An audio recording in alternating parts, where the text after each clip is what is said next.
राज धन धन सतगुरु श्री गुरु ग्रंथ साहिब जीओ महाराज आप जी दे पावन पवित्र चरण कमला पास समूह संगत वल्लों अरदास बेनती जोदड़ी है। सतगुरु जीओ आप जी दे दरों घरों वरसाई हुई सिख पंथ की नुमाइंदा जथेबंदी श्रोमणी गुरुद्वारा प्रबंधक कमेटी ਵੱਲੋਂ ਪਾਤਸ਼ਾਹ ਜੀਓ ਅੱਜ ਵਿਸ਼ੇਸ਼ ਇਜਲਾਸ ਤੇਜਾ ਸਿੰਘ ਸਮੁੰਦਰੀ ਹਾਲ ਜੀ ਵਿਖੇ ਬੁਲਾਇਆ ਗਿਆ ਹੈ। ਪਾਤਸ਼ਾਹ ਜੀ ਕਿਰਪਾ ਕਰਨੀ, ਆਪ ਜੀ ਨੇ ਮਿਹਰ ਭਰਿਆ ਹੱਥ ਰੱਖਣਾ। ਸਮੁੱਚੇ ਇਜਲਾਸ ਦੇ ਵਿੱਚ ਆਪ ਜੀ ਨੇ ਸਾਰੇ ਮੈਂਬਰ ਸਾਹਿਬਾਂ ਨੂੰ ਏਕਤਾ ਇਤਫਾਕ ਬਖਸ਼ਿਸ਼ ਕਰਨਾ, ਸਾਰਿਆਂ ਵਿੱਚ ਆਪਸੀ ਪਿਆਰ ਬਖਸ਼ਿਸ਼ ਕਰਦਿਆਂ ਹੋਇਆਂ ਇਹ ਜਿਹੜਾ ਇਜਲਾਸ ਹੈ ਇਹਨੂੰ ਸੰਪੂਰਨਤਾਈ ਬਖਸ਼ਿਸ਼ ਕਰਨੀ। ਸਤਿਗੁਰੂ ਜੀ ਇਸ ਵੇਲੇ ਪਾਤਸ਼ਾਹ ਜੀ ਆਪ ਜੀ ਕੇ ਚਰਨ ਕਮਲਾਂ ਪਾਸ ਅਰਦਾਸ ਬੇਨਤੀ ਜੋਦੜੀ ਹੈ, ਆਪ ਜੀ ਨੇ ਪ੍ਰਵਾਨ ਕਰਨੀ। ਆਪ ਜੀ ਦੇ ਹਜ਼ੂਰ ਪਾਤਸ਼ਾਹ ਜੀ ਉਹ ਬੇਨਤੀ ਹੈ, ਕਿਰਪਾ ਕਰੋ ਪਾਵਨ ਫੁਰਮਾਨ ਬਖਸ਼ਿਸ਼ ਕਰਕੇ ਸੰਗਤਾਂ ਨੂੰ ਕਿਰਤਾਰਥ ਕਰੋ ਤੇ ਇਜਲਾਸ ਆਰੰਭ ਕਰਨ ਦੀ ਆਗਿਆ ਬਖਸ਼ੋ। ਸੁਖ ਹੋਵੇ ਨਾਮ ਚਿਤ ਆਵੇ, ਨਾਨਕ ਨਾਮ ਚੜ੍ਹਦੀ ਕਲਾ, ਤੇਰੇ ਭਾਣੇ ਸਰਬੱਤ ਦਾ ਭਲਾ।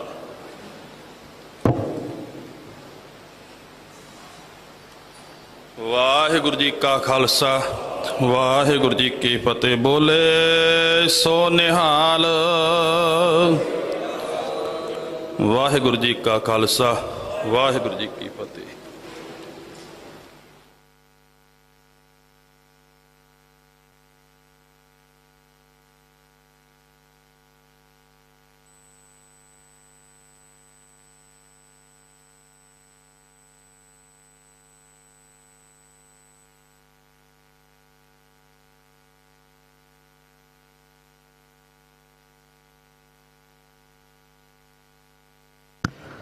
हम अवगुण भरे एक गुण नाही, अमृत छाड़ बिखै बिख खाई। माया मोह भरम पै भूले, सुतदारा स्यो प्रीत लगाई। एक उत्तम पंथ सुनियो गुर संगत, देह मिलंत जम त्रास मिटाई। एक अरदास भाट की रत की, गुर रामदास रखो सरनाई। वाहिगुरु साहिब जी जैत सरी महला पंजवा। कोई जान हर स्यो देवा जोर, चरण गहो बको शुभ रसना। दीजा है प्राण अकोर, कोई जान हर स्यो देवा जोर। चरण गहो बको शुभ रसना, दीजा है प्राण अकोर। रहाओ मान तन निर्मल करत क्यारो, हर सिंचा सुधा संजोर। या रस मह मगन होत कृपा ते, महाभिख्या ते तोर। आयो शरण दीन दुख भंजन, चितवा तुमरी ओर। अपाय पाद दान सिमरन स्वामी को, प्रभ नानक बंधन शोर। आयो शरण दीन दुख भंजन, चितवा तुमरी ओर। अपाय पाद दान सिमरन स्वामी को, प्रभ नानक बंधन शोर। वाहिगुरु जी का खालसा वाहिगुरु जी की फतेह।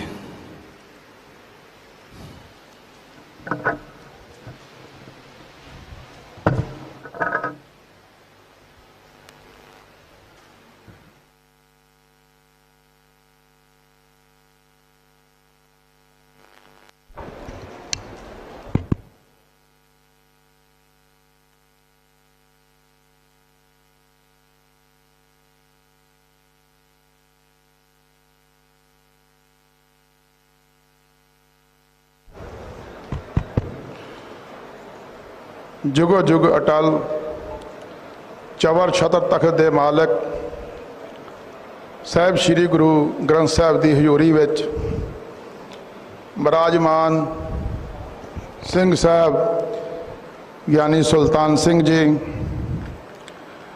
मानयोग प्रधान साहब जहदा हरजिंदर सिंह जी धामी, अहुदेदार साहबान, साबका प्रधान साहब, मैंबर साहबान, फतेह प्रवान करनी। वाहिगुरू जी का खालसा वाहिगुरू जी की फतेह।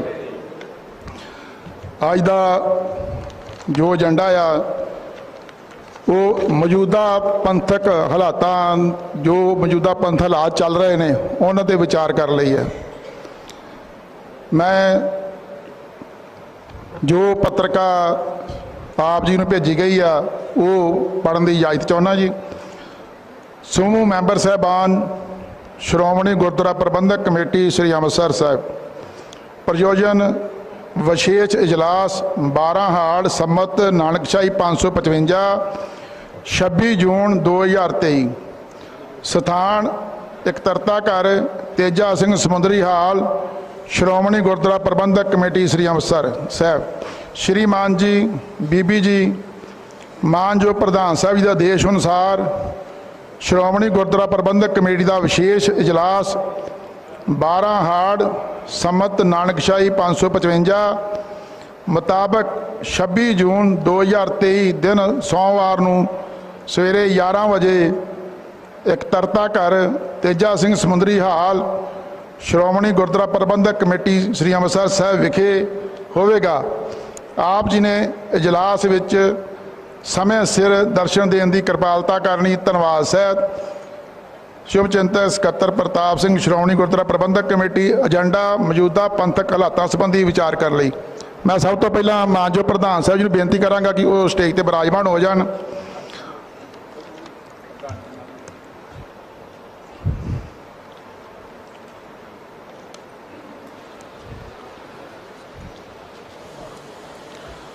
हुण मैं सरदार गुरचरण सिंह जी गरेवाल, जनरल सकत्तर श्रोमणी गुरुद्वारा प्रबंधक कमेटी को बेनती करांगा कि वो अपने विचार मैंबर सभा नाल साझे करन। सरदार गुरचरण सिंह जी। बोले सो निहाल, श्री अकाल।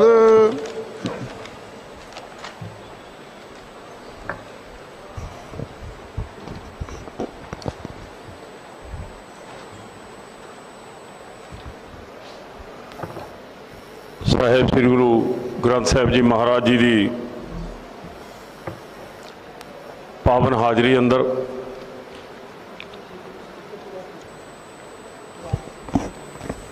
बहुत ही सत्कारयोग सिंह साहब,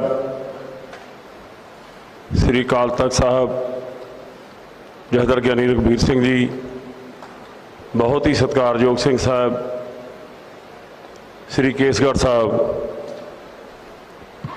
ज्ञानी सुल्तान सिंह जी, सत्कार धार्मिक शख्सियत, बहुत सत्कारयोग श्रोमणी गुरुद्वारा प्रबंधक कमेटी के प्रधान साहब, साबका प्रधान बीबी जगीर कौर जी, सारे ही दर्जा बदर्जा श्रोमणी गुरुद्वारा प्रबंधों के नाल संबंधित मैंबर साहबान, सब नूं समुचे रूप में फतेह प्रवान होवे। वाहिगुरू जी का खालसा वाहिगुरू जी की फतेह।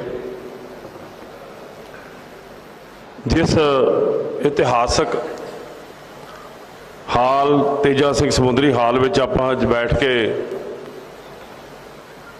जरनल इजलास का जो सदा दिता गया उहदे विच आप सब पहुँचे हो।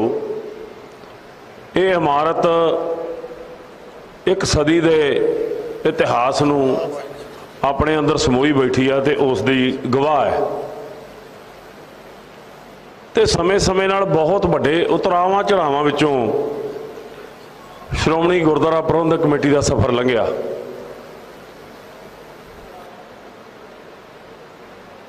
कौम के महान योधियां, शहीद सूरबीरां ने इस जथेबंदी का मुढ़ बनिया, जिन्हें 100 साल तो ਭਾਵੇਂ ਕਿ ਇਸ ਦੇਸ਼ ਦੇ ਉੱਤੇ ਕਾਬਜ਼ ਅੰਗਰੇਜ਼ ਸੀ, ਗੁਰੂ ਸਾਹਿਬ ਦੇ ਦਿੱਤੇ ਸਿਧਾਂਤ ਮੁਤਾਬਕ ਜਾਬਰ ਤੇ ਜ਼ੁਲਮ ਦੇ ਖਿਲਾਫ ਲੜਾਈ ਲੜੀ। ਭਾਵੇਂ ਕਿ ਉਹ ਲੜਾਈ ਦੇ ਵਿੱਚ ਗੁਰਦੁਆਰਾ ਸੁਧਾਰ ਲਹਿਰ ਵੀ ਆਈ, ਗੁਰਦੁਆਰਿਆਂ ਦੇ ਕਾਬਜ਼ ਉਹਨਾਂ ਲੋਕਾਂ ਦੇ ਖਿਲਾਫ ਵੱਡੀ ਜੰਗ ਲੜੀ ਗਈ ਜਿਹਨੇ ਇੱਕ ਇਤਿਹਾਸ ਸਿਰਜਿਆ। ਸਮੇਂ-ਸਮੇਂ ਨਾਲ ਵੱਡੀਆਂ ਚੁਣੌਤੀਆਂ ਆਈਆਂ ਤਾਂ ਸ਼੍ਰੋਮਣੀ ਕਮੇਟੀ ਗੁਰੂ ਦੀ ਦਿੱਤੀ ਕਿਰਪਾ ਸਦਕਾ ਤੇ ਸੰਗਤ ਦੇ ਸਹਿਯੋਗ ਨਾਲ ਉਹਨਾਂ ਦੇ ਵਿੱਚੋਂ ਸੁਰਖਰੂ ਹੋ ਕੇ ਨਿਕਲਦੀ ਰਹੀ ਹੈ। ਅੱਜ ਵੀ ਕੁਝ ਐਸੀ ਹੀ ਚੁਣੌਤੀ ਹੈ ਜਿਹੜੀ ਚੁਣੌਤੀ ਭਾਵੇਂ ਇਸ ਤੋਂ ਪਹਿਲਾਂ ਦੇਖਣ ਵਿੱਚ ਨਹੀਂ ਆਈ, ਭਾਵੇਂ ਕਿ ਇਦੋਂ ਵੱਡੇ ਹੱਲਿਆਂ ਨੂੰ ਕੌਮ ਦੇ ਜਜ਼ਬੇ ਨਾਲ, ਕੌਮ ਦੇ ਇਕੱਠ ਦੇ ਨਾਲ ਸ਼੍ਰੋਮਣੀ ਕਮੇਟੀ ਨੇ ਆਪਣਾ ਬਣਦਾ ਫਰਜ਼ ਅਦਾ ਕੀਤਾ। ਪਰ ਮੈਨੂੰ ਲੱਗਦਾ ਕਿ ਇਹ 100 ਸਾਲ ਦੇ ਇਸ ਸਫ਼ਰ ਦੇ ਦੌਰਾਨ ਜੋ ਮੈਂ ਬਾਹਰੀ ਜਾਣਕਾਰੀ ਦਾ ਨਾਂ ਰੱਖਦਾ ਹਾਂ, ਤੁਸੀਂ ਬੜੇ ਸਿਆਣੇ ਤੇ ਸੁਲਝੇ ਹੋ ਕਿ ਕਾਂਗਰਸ ਵੱਲੋਂ 1959 ਦੇ ਵਿੱਚ ਇੱਕ ਹੱਲਾ ਕੀਤਾ ਗਿਆ, ਪਰ ਸਿੱਖਾਂ ਦੇ ਰੋਹ ਤੇ ਵਿਦਰੋਹ ਤੇ ਰੋਸ ਦੇ ਮੱਦੇਨਜ਼ਰ ਇੱਕ ਮੀਟਿੰਗ ਹੋਈ, ਜਿਸ ਮੀਟਿੰਗ ਨੂੰ ਨਹਿਰੂ ਤੇ ਮਾਸਟਰ ਤਾਰਾ ਸਿੰਘ ਪੈਕਟ ਦਾ ਨਾਮ ਦਿੱਤਾ ਗਿਆ।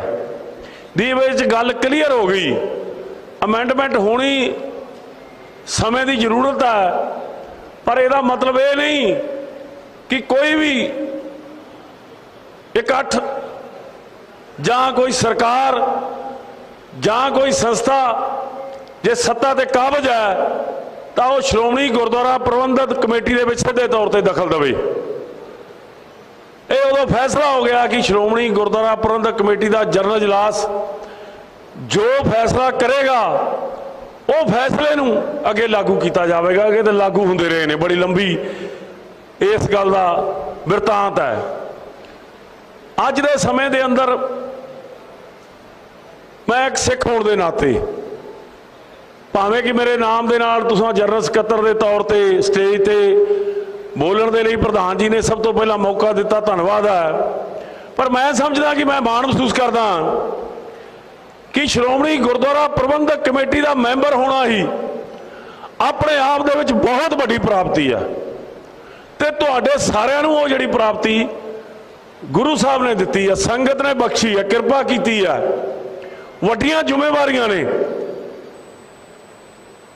ਤੇ ਤੁਸੀਂ ਉਸ ਜ਼ਿੰਮੇਵਾਰੀਆਂ ਨੂੰ ਬਖੂਬੀ ਨਿਭਾ ਰਹੇ ਹੋ। ਮੈਨੂੰ ਬੜਾ ਮਾਣ ਹੈ ਇਸ ਗੱਲ ਦਾ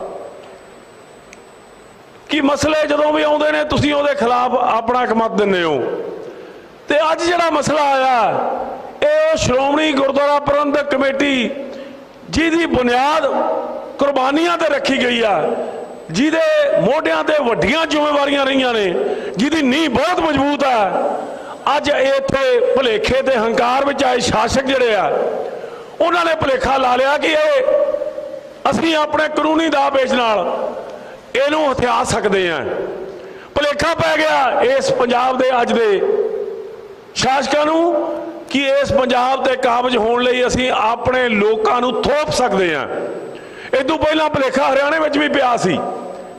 ਇਸ ਦੇਸ਼ ਦੀ ਵੱਡੀ ਸਰਕਾਰ ਨੂੰ ਭਾਵੇਂ ਕਿ ਉਹਦੇ ਖਿਲਾਫ ਅਸੀਂ ਲੜਾਈ ਲੜ ਰਹੇ ਹਾਂ, ਉਸ ਗੱਲ ਨਾਲ ਸਹਿਮਤ ਨਹੀਂ, ਪਰ ਇਹ ਕਹਿੰਦੇ ਸਹੇ ਦੀ ਨਹੀਂ, ਇਹ ਪਹੇ ਦੀ ਆ। ਪਰ ਮੈਂ ਪ੍ਰਧਾਨ ਜੀ ਸਾਰੇ ਮੈਂਬਰ ਸਾਹਿਬਾਨ ਦੇ ਇਹਨਾਂ ਜਜ਼ਬਾਤਾਂ ਲਈ ਸਿਰ ਝੁਕਾਉਣਾ ਹੈ। ਮੈਨੂੰ ਮੀਡੀਆ ਵਾਲਿਆਂ ਨੇ ਪੁੱਛਿਆ ਕਿ ਤੁਸੀਂ ਕੀ ਕਰਨ ਜਾ ਰਹੇ ਹੋ, ਮੈਂ ਕਿਹਾ ਜੋ ਕੁਝ ਕਰਨਾ ਹੈ ਉਹ ਮੈਂਬਰ ਸਾਹਿਬਾਨ ਪਹਿਲਾਂ ਹੀ ਆਪਣਾ ਐਲਾਨ ਕਰ ਚੁੱਕੇ ਨੇ।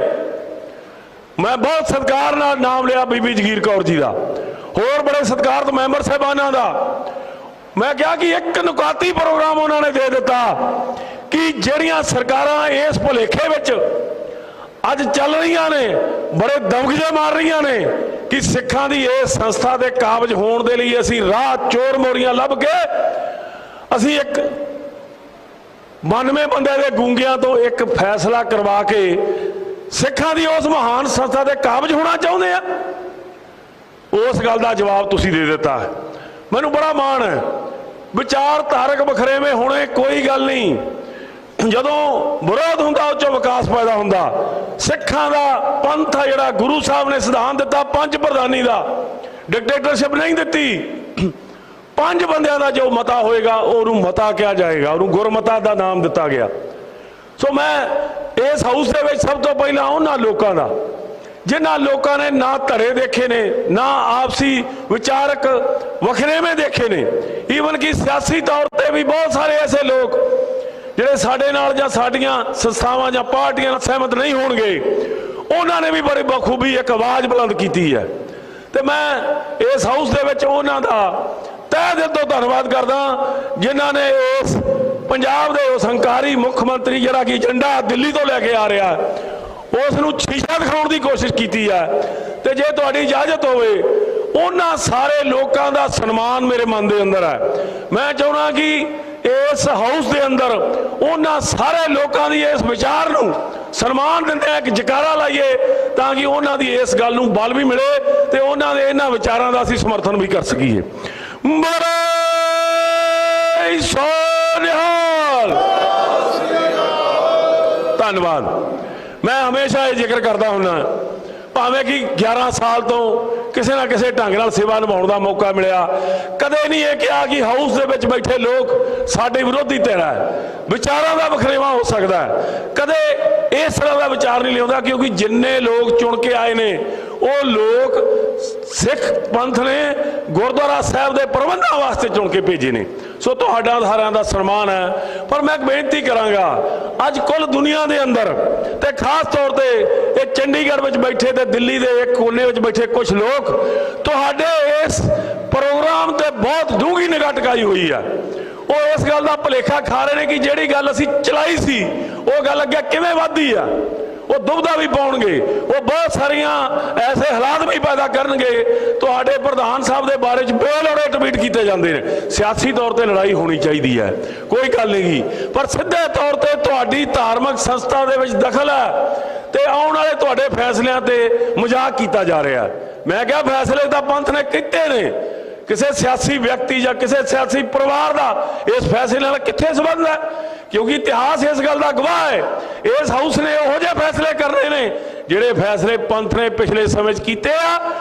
ਇਤਿਹਾਸ ਨੇ ਸਾਨੂੰ ਕਿਹਾ ਕਿ ਕਦੇ ਵੀ ਕਿਸੇ ਢੰਗ ਨਾਲ ਕਿਸੇ ਵੀ ਜਾਬਰ ਜ਼ਾਲਮ ਜਾਂ ਕਿਸੇ ਹੰਕਾਰੀ ਦਾ ਇਸ ਤਰ੍ਹਾਂ ਦਾ ਹੰਕਾਰ ਜਿਹੜਾ ਇੱਥੇ ਸਿਰ ਚੜ ਕੇ ਨਹੀਂ ਬੋਲੇਗਾ ਕਿ ਸਿੱਖਾਂ ਦੀ ਸੰਸਥਾ ਵਿੱਚ ਪ੍ਰਬੰਧਾਂ ਵਿੱਚ ਕੋਈ ਦਖਲ ਦਿੱਤਾ ਜਾ ਸਕੇ। ਤੇ ਮੈਂ ਮੀਡੀਆ ਨੂੰ ਕਿਹਾ ਕਿ ਇਹ ਵੀ ਫੈਸਲਾ। ਸੋ ਮੈਂ ਹੱਥ ਜੋੜ ਕੇ ਬੇਨਤੀ ਕਰਦਾ, ਇੱਕ ਨਿਮਾਣਾ ਜਿਹਾ ਸੇਵਾਦਾਰ ਹਾਂ ਕਿ ਅੱਜ ਦਾ ਜਿਹੜਾ ਹਾਊਸ ਹੈ ਇਸ ਹਾਊਸ ਦੇ ਵਿੱਚੋਂ ਇੱਕ ਸੁਰ ਜਿਹੜੀ ਆ ਨਿਕਲਣੀ ਚਾਹੀਦੀ ਆ। ਇਹ ਤੁਹਾਡੀ ਇੱਕ ਸੁਰ ਉਸ ਸਾਡੀ ਸੰਸਥਾ ਨੂੰ ਜਿਹਦੇ 100 ਸਾਲ ਪੂਰੇ ਕੀਤੇ ਨੇ। ਇੱਥੇ ਰਾਜਸੀ ਪਾਰਟੀਆਂ ਹੈ ਜਿਨ੍ਹਾਂ ਨੇ 100 ਸਾਲ ਦੇ ਕਰੀਬ ਸਫ਼ਰ ਕੀਤਾ, ਪਰ ਇੱਕੋ ਇੱਕ ਧਾਰਮਿਕ ਸੰਸਥਾ ਜੋ ਦੁਨੀਆ ਦੇ ਅੰਦਰ ਚੁਣੀ ਹੋਈ ਸੰਸਥਾ, ਪ੍ਰਵਾਨਿਤ ਸੰਸਥਾ ਜਿਹਦਾ ਅਸਰ ਹੈ ਕੁੱਲ ਦੁਨੀਆ ਦੇ ਅੰਦਰ ਤੇ ਮਰਜ਼ਾਦਾ ਚਲਾਉਣ ਲਈ, ਪ੍ਰਬੰਧ ਚਲਾਉਣ ਵਾਸਤੇ ਵੱਡੇ ਉਪਰਾਲੇ ਕਰ ਰਹੀ ਹੈ। ਤੁਹਾਡੇ ਸਾਰਿਆਂ ਦੇ ਸਹਿਯੋਗ ਨਾਲ ਮੈਂ ਹੱਥ ਜੋੜ ਕੇ ਬੇਨਤੀ ਕਰਾਂਗਾ, ਅੱਜ ਤੁਹਾਡੇ ਕਿਸੇ ਵੀ ਜਿਹੜਾ ਫੈਸਲਾ ਹੋਣਾ ਉਹ ਸਿੱਧੇ ਦੇ ਸਿੱਧੇ ਤੌਰ ਤੇ ਜਿਹੜੀ ਆਈ ਚੁਣੌਤੀ ਆ ਇੱਕ ਰੁਕਾਤੀ ਪ੍ਰੋਗਰਾਮ ਕਿ ਕਿਸੇ ਵੀ ਤਰ੍ਹਾਂ ਕੋਈ ਵਿਅਕਤੀ, ਕੋਈ ਸੰਸਥਾ, ਕੋਈ ਸਰਕਾਰ, ਕੋਈ ਰਾਜਾ ਹੰਕਾਰ ਦੇ ਵਿੱਚ ਆ ਕੇ ਇਸ ਤਰ੍ਹਾਂ ਦੀ ਮਨਸ਼ਾ ਨੂੰ ਦੁਬਾਰਾ ਇਤਿਹਾਸ ਦੇ ਵਿੱਚ ਨਾ ਲੈ ਕੇ ਆਵੇ।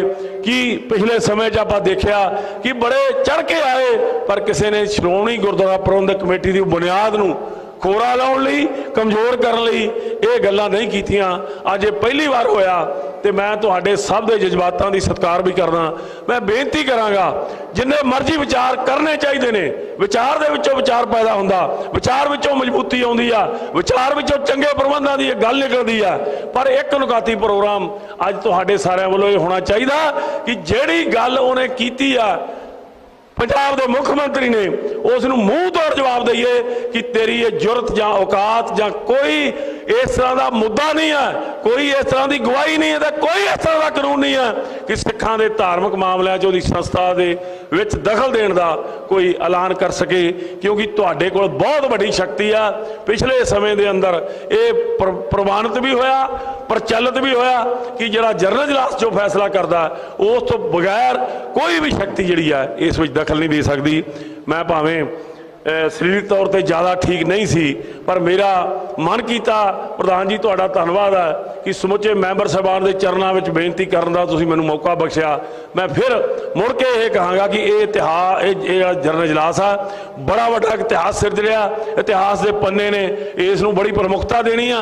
ते अज दुनिया 'च बैठे लोग जिहड़े आ सिख पंथ दे ते सिख पंथ दीआं विरोधी शक्तियां इस इजलास ते निगाह ला के बैठियां ने ते उड़ीक कर रही ने कि 2 घंटे बाद की फैसला होने जा रहा। मीडिया जरा इस अपने टीवी चैनलों पर चलाएगा। सो बेनती करांगा हाथ जोड़ के कि जिहड़ा ये फैसला आवे वो तुहाडी एकजुटता ते एक अनुकाती प्रोग्राम होवे। मेरी ये निमाणे जे सेवादार की बेनती है, कृपा करके प्रवान करनी जी। वाहिगुरू जी का खालसा, वाहिगुरू जी की फतेह।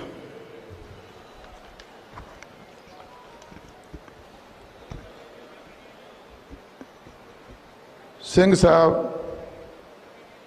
यानी रघबीर सिंह जी जथेदार श्री अकाल तख्त साहब का इत्थे पुजन ते उन्होंने ਨੂੰ ਜੀ ਆਇਆਂ ਵੀ ਕਹਿੰਦਾ ਤੇ ਧੰਨਵਾਦ ਵੀ ਕਰਦਾ। ਹੁਣ मैं मानयोग प्रधान साहब सरदार हरजिंदर सिंह जी धामी जी ਨੂੰ ਬੇਨਤੀ ਕਰਾਂਗਾ कि वो अपने विचार मैंबर साहबान ਨਾਲ ਸਾਂਝੇ ਕਰਨ।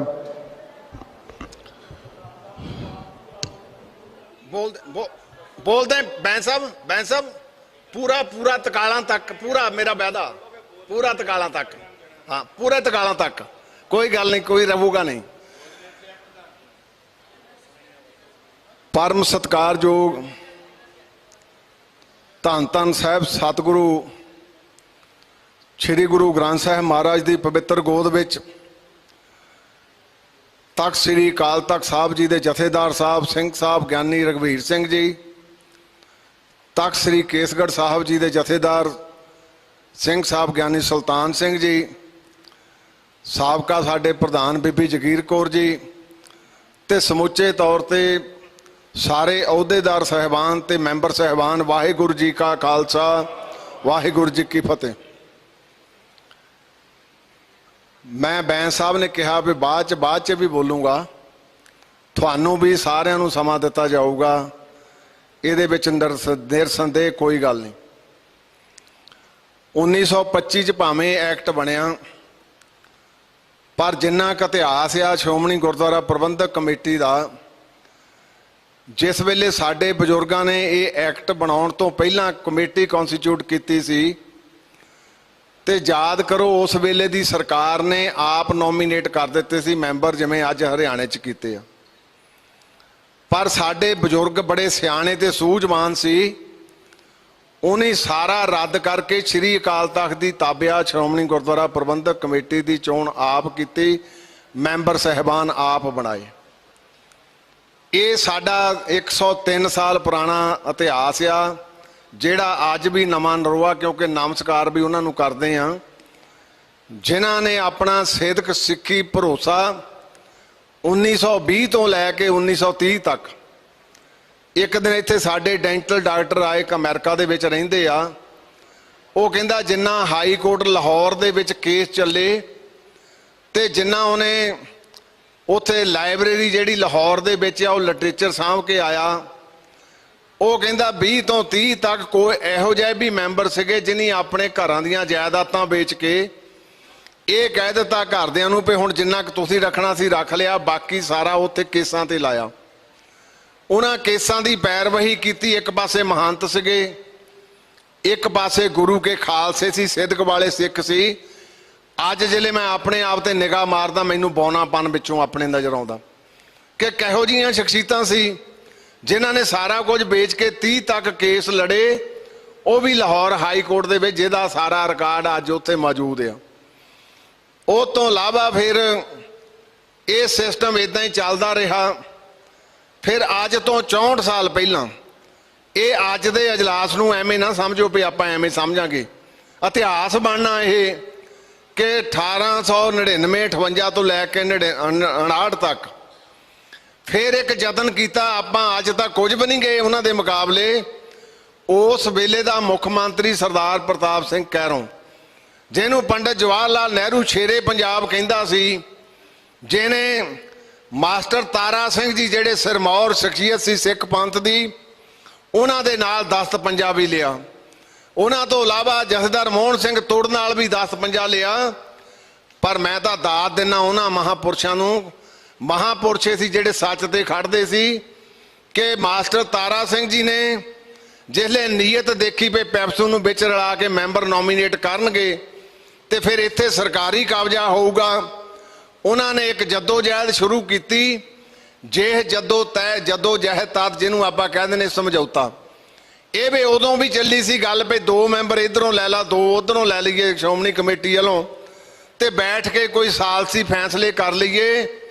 ਪਰ ਇੱਥੇ ਅਜਲਾਸ ਦਾ ਮਤਾ ਆ 1959 ਦਾ ਕਿ ਉਹਨਾਂ ਨੇ ਕਿਹਾ ਨਹੀਂ, ਕੋਈ ਸਰਕਾਰੀ ਦਖਲਅੰਦਾਜ਼ੀ ਨਹੀਂ ਕੀਤੀ ਜਾਊਗੀ ਬਰਦਾਸ਼ਤ, ਕੇਵਲ ਤਾਂ ਕੇਵਲ ਅਗਾਂਹ ਤੋਂ ਜਿਸਲੇ ਵੀ ਕੋਈ ਇਹਦੇ ਵਿੱਚ ਅਮੈਂਡਮੈਂਟ ਦੀ ਲੋੜ ਹੋਈ 2/3 ਮਤਾ ਮੈਂਬਰ ਸਹਿਬਾਨ ਪਾ ਕੇ ਭੇਜਣਗੇ, ਫਿਰ ਉਹਦੇ ਤੇ ਗੌਰ ਕੀਤਾ ਜਾ ਸਕਦਾ।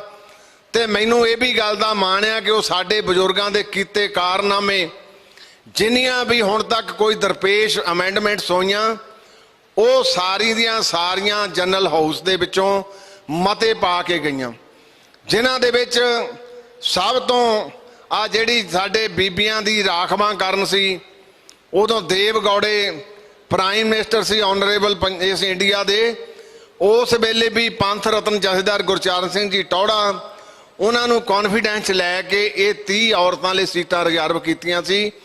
ਇਹ ਉਸ ਵੇਲੇ ਦੇ ਪ੍ਰਾਈਮ ਮਿਨਿਸਟਰ ਨੇ ਕਿਹਾ ਸੀ, ਮੈਂ ਜਿੰਨਾ ਚਿਰ ਸ਼੍ਰੋਮਣੀ ਕਮੇਟੀ ਇਹ ਤੇ ਮੋਹਰ ਨਹੀਂ ਲਾਉਂਦੀ, ਮੈਂ ਉਹਨਾਂ ਚਿਰ ਕੋਈ ਕਾਰਵਾਈ ਨਹੀਂ ਕਰਨੀ। ਫਿਰ ਹੁਣ ਤੁਹਾਨੂੰ ਸਾਰਿਆਂ ਨੂੰ ਪਤਾ, ਮੇਰੇ ਤੋਂ ਵੱਧ ਜਾਣਦੇ, ਮੈਂ ਤੁਹਾਨੂੰ ਸਿਰਫ ਇੱਕ ਰਿਪੀਟ ਕਰਕੇ ਇਹ ਦੱਸਣਾ ਚਾਹੁੰਦਾ ਵੀ ਅੱਜ ਦੇ ਹਾਊਸ ਦਾ ਮਹੱਤਵ ਕੀ ਆ। ਫਿਰ 2016 ਦੇ ਵਿੱਚ 2004 ਦੀ ਨੋਟੀਫਿਕੇਸ਼ਨ ਨੂੰ ਵੀ ਚੇਤੇ ਕਰੋ, ਉਹ ਵੀ ਇੱਕ ਨੋਟੀਫਿਕੇਸ਼ਨ ਦੇ ਰੂਪ ਦੇ ਵਿੱਚ ਆਈ ਸੀ ਕਿ ਰਾਈਟ ਟੂ ਵੋਟ ਸਹਿਜਧਾਰੀ ਨੂੰ ਨਹੀਂ ਹੋਊਗਾ। ਸਹਿਜਧਾਰੀ ਕੌਣ ਸੀ? ਜਿਹਦੇ ਸਿਰ ਤੇ ਕੇਸ ਨਹੀਂ ਸੀ, ਦਾੜੀ ਨਹੀਂ ਸੀ, ਉਹਨੂੰ ਸਹਿਜਧਾਰੀ ਨਹੀਂ ਸੀ ਮੰਨਿਆ ਗਿਆ। ਤੇ ਫਿਰ ਸਹਿਜਧਾਰੀ ਫੈਡਰੇਸ਼ਨ ਨੇ, ਰਹਾਣੂ ਨੇ ਇੱਕ ਹਾਈ ਕੋਰਟ ਦੇ ਵਿੱਚ ਪਟੀਸ਼ਨ ਪਾਈ। ਉਸ ਪਟੀਸ਼ਨ ਦੇ ਵਿੱਚ ਹੋਇਆ ਕਿ ਹਾਈ ਕੋਰਟ ਨੇ ਇਹ ਨਿਰਣਾ ਕੀਤਾ ਕਿ ਬਾਈ ਨੋਟੀਫਿਕੇਸ਼ਨ ਇਸ ਐਕਟ ਦੀ ਕੋਈ ਪ੍ਰੋਵੀਜ਼ਨ ਨਹੀਂ, ਇਸ ਕਰਕੇ ਅਸੀਂ ਇਸ ਨੋਟੀਫਿਕੇਸ਼ਨ ਨੂੰ ਰੱਦ ਕਰਦੇ ਹਾਂ। ਕਈ ਤਾਂ ਕਹਿੰਦੇ ਸੀ ਸ਼੍ਰੋਮਣੀ ਕਮੇਟੀ ਕੇਸ ਹਾਰ ਗਈ, ਪਰ ਪ੍ਰਿੰਸੀਪਲੀ ਸਿਧਾਂਤਕ ਤੌਰ ਤੇ ਫੈਸਲਾ ਹਾਈ ਕੋਰਟ ਨੇ ਜੋ ਕੀਤਾ ਸੀ ਉਹ ਸਾਡੀਆਂ ਪੁਰਾਣੀਆਂ ਪਰੰਪਰਾਵਾਂ ਦੇਖ ਕੇ ਕੀਤਾ ਸੀ। ਅਸੀਂ ਸੁਪਰੀਮ ਕੋਰਟ ਦੇ ਵਿੱਚ ਗਏ ਫੈਸਲੇ ਦੇ ਖਿਲਾਫ, ਤੇ ਸ਼੍ਰੀ ਰਾਜਨਾਥ ਉਸ ਵੇਲੇ ਹੋਮ ਮਿਨਿਸਟਰ ਸੀ, ਉਹਨਾਂ ਨੇ ਯਤਨ ਕੀਤਾ ਇਸ ਗੱਲ ਦਾ ਕਿ ਬਾਈ ਨੋਟੀਫਿਕੇਸ਼ਨ ਨਹੀਂ ਹੋ ਸਕਦਾ, ਉਲੰਘਣਾ ਹੋ ਗਈ। ਉਹਨਾਂ ਨੇ ਪਾਰਲੀਮੈਂਟ ਤੇ ਅਸੈਂਬਲੀ ਸਾਡੀ ਇੱਥੋਂ ਅਜਲਾਸ ਤੋਂ ਪ੍ਰਵਾਨਗੀ ਲੈ ਕੇ ਫਿਰ ਉੱਥੇ ਪਾਰਲੀਮੈਂਟ ਦੇ ਵਿੱਚ ਦੋਹਾਂ ਸਦਨਾਂ 'ਚੋਂ ਬਿੱਲ ਪੇਸ਼ ਕੀਤਾ, ਜਿਹਨੂੰ 2016 ਵਿੱਚ ਫਿਰ ਇਹ ਸਾਡਾ ਰਾਈਟ ਟੂ ਵੋਟ, ਜਿਹੜਾ ਜਿਹਨੂੰ ਆਪਾਂ ਕਹਿੰਦੇ ਸਹਿਜਧਾਰੀ, ਜਿਹੜਾ ਸਾਬਤ ਸੂਰਤ ਅੰਮ੍ਰਿਤ ਨਾ ਛਕਿਆ ਹੋਵੇ। ਮੇਰਾ ਕਹਿਣ ਤੋਂ ਭਾਵ ਇਹ ਪਰੰਪਰਾ ਅੱਜ ਤੱਕ ਚੱਲਦੀ ਆ ਤੇ ਅੱਜ ਤੱਕ ਸਰਜੀਤ ਆ। ਹੁਣ ਅੱਜ ਇਸ ਹਾਊਸ ਨੇ ਫੈਸਲਾ ਕਰਨਾ ਕਿ ਅਸੀਂ 64 ਸਾਲ ਪਹਿਲਾਂ ਸਾਡੇ ਬਜ਼ੁਰਗਾਂ ਨੇ ਪਿਰਤਾਂ ਪਾਈਆਂ ਸੀ, ਉੱਤੇ ਖੜੇ ਆ। 103 ਸਾਲ ਪਹਿਲਾਂ ਜਿਹੜੀਆਂ ਪਿਰਤਾਂ ਪਾਈਆਂ ਸੀ ਉੱਤੇ ਆਪਾਂ ਅੱਜ ਖੜੇ ਆ।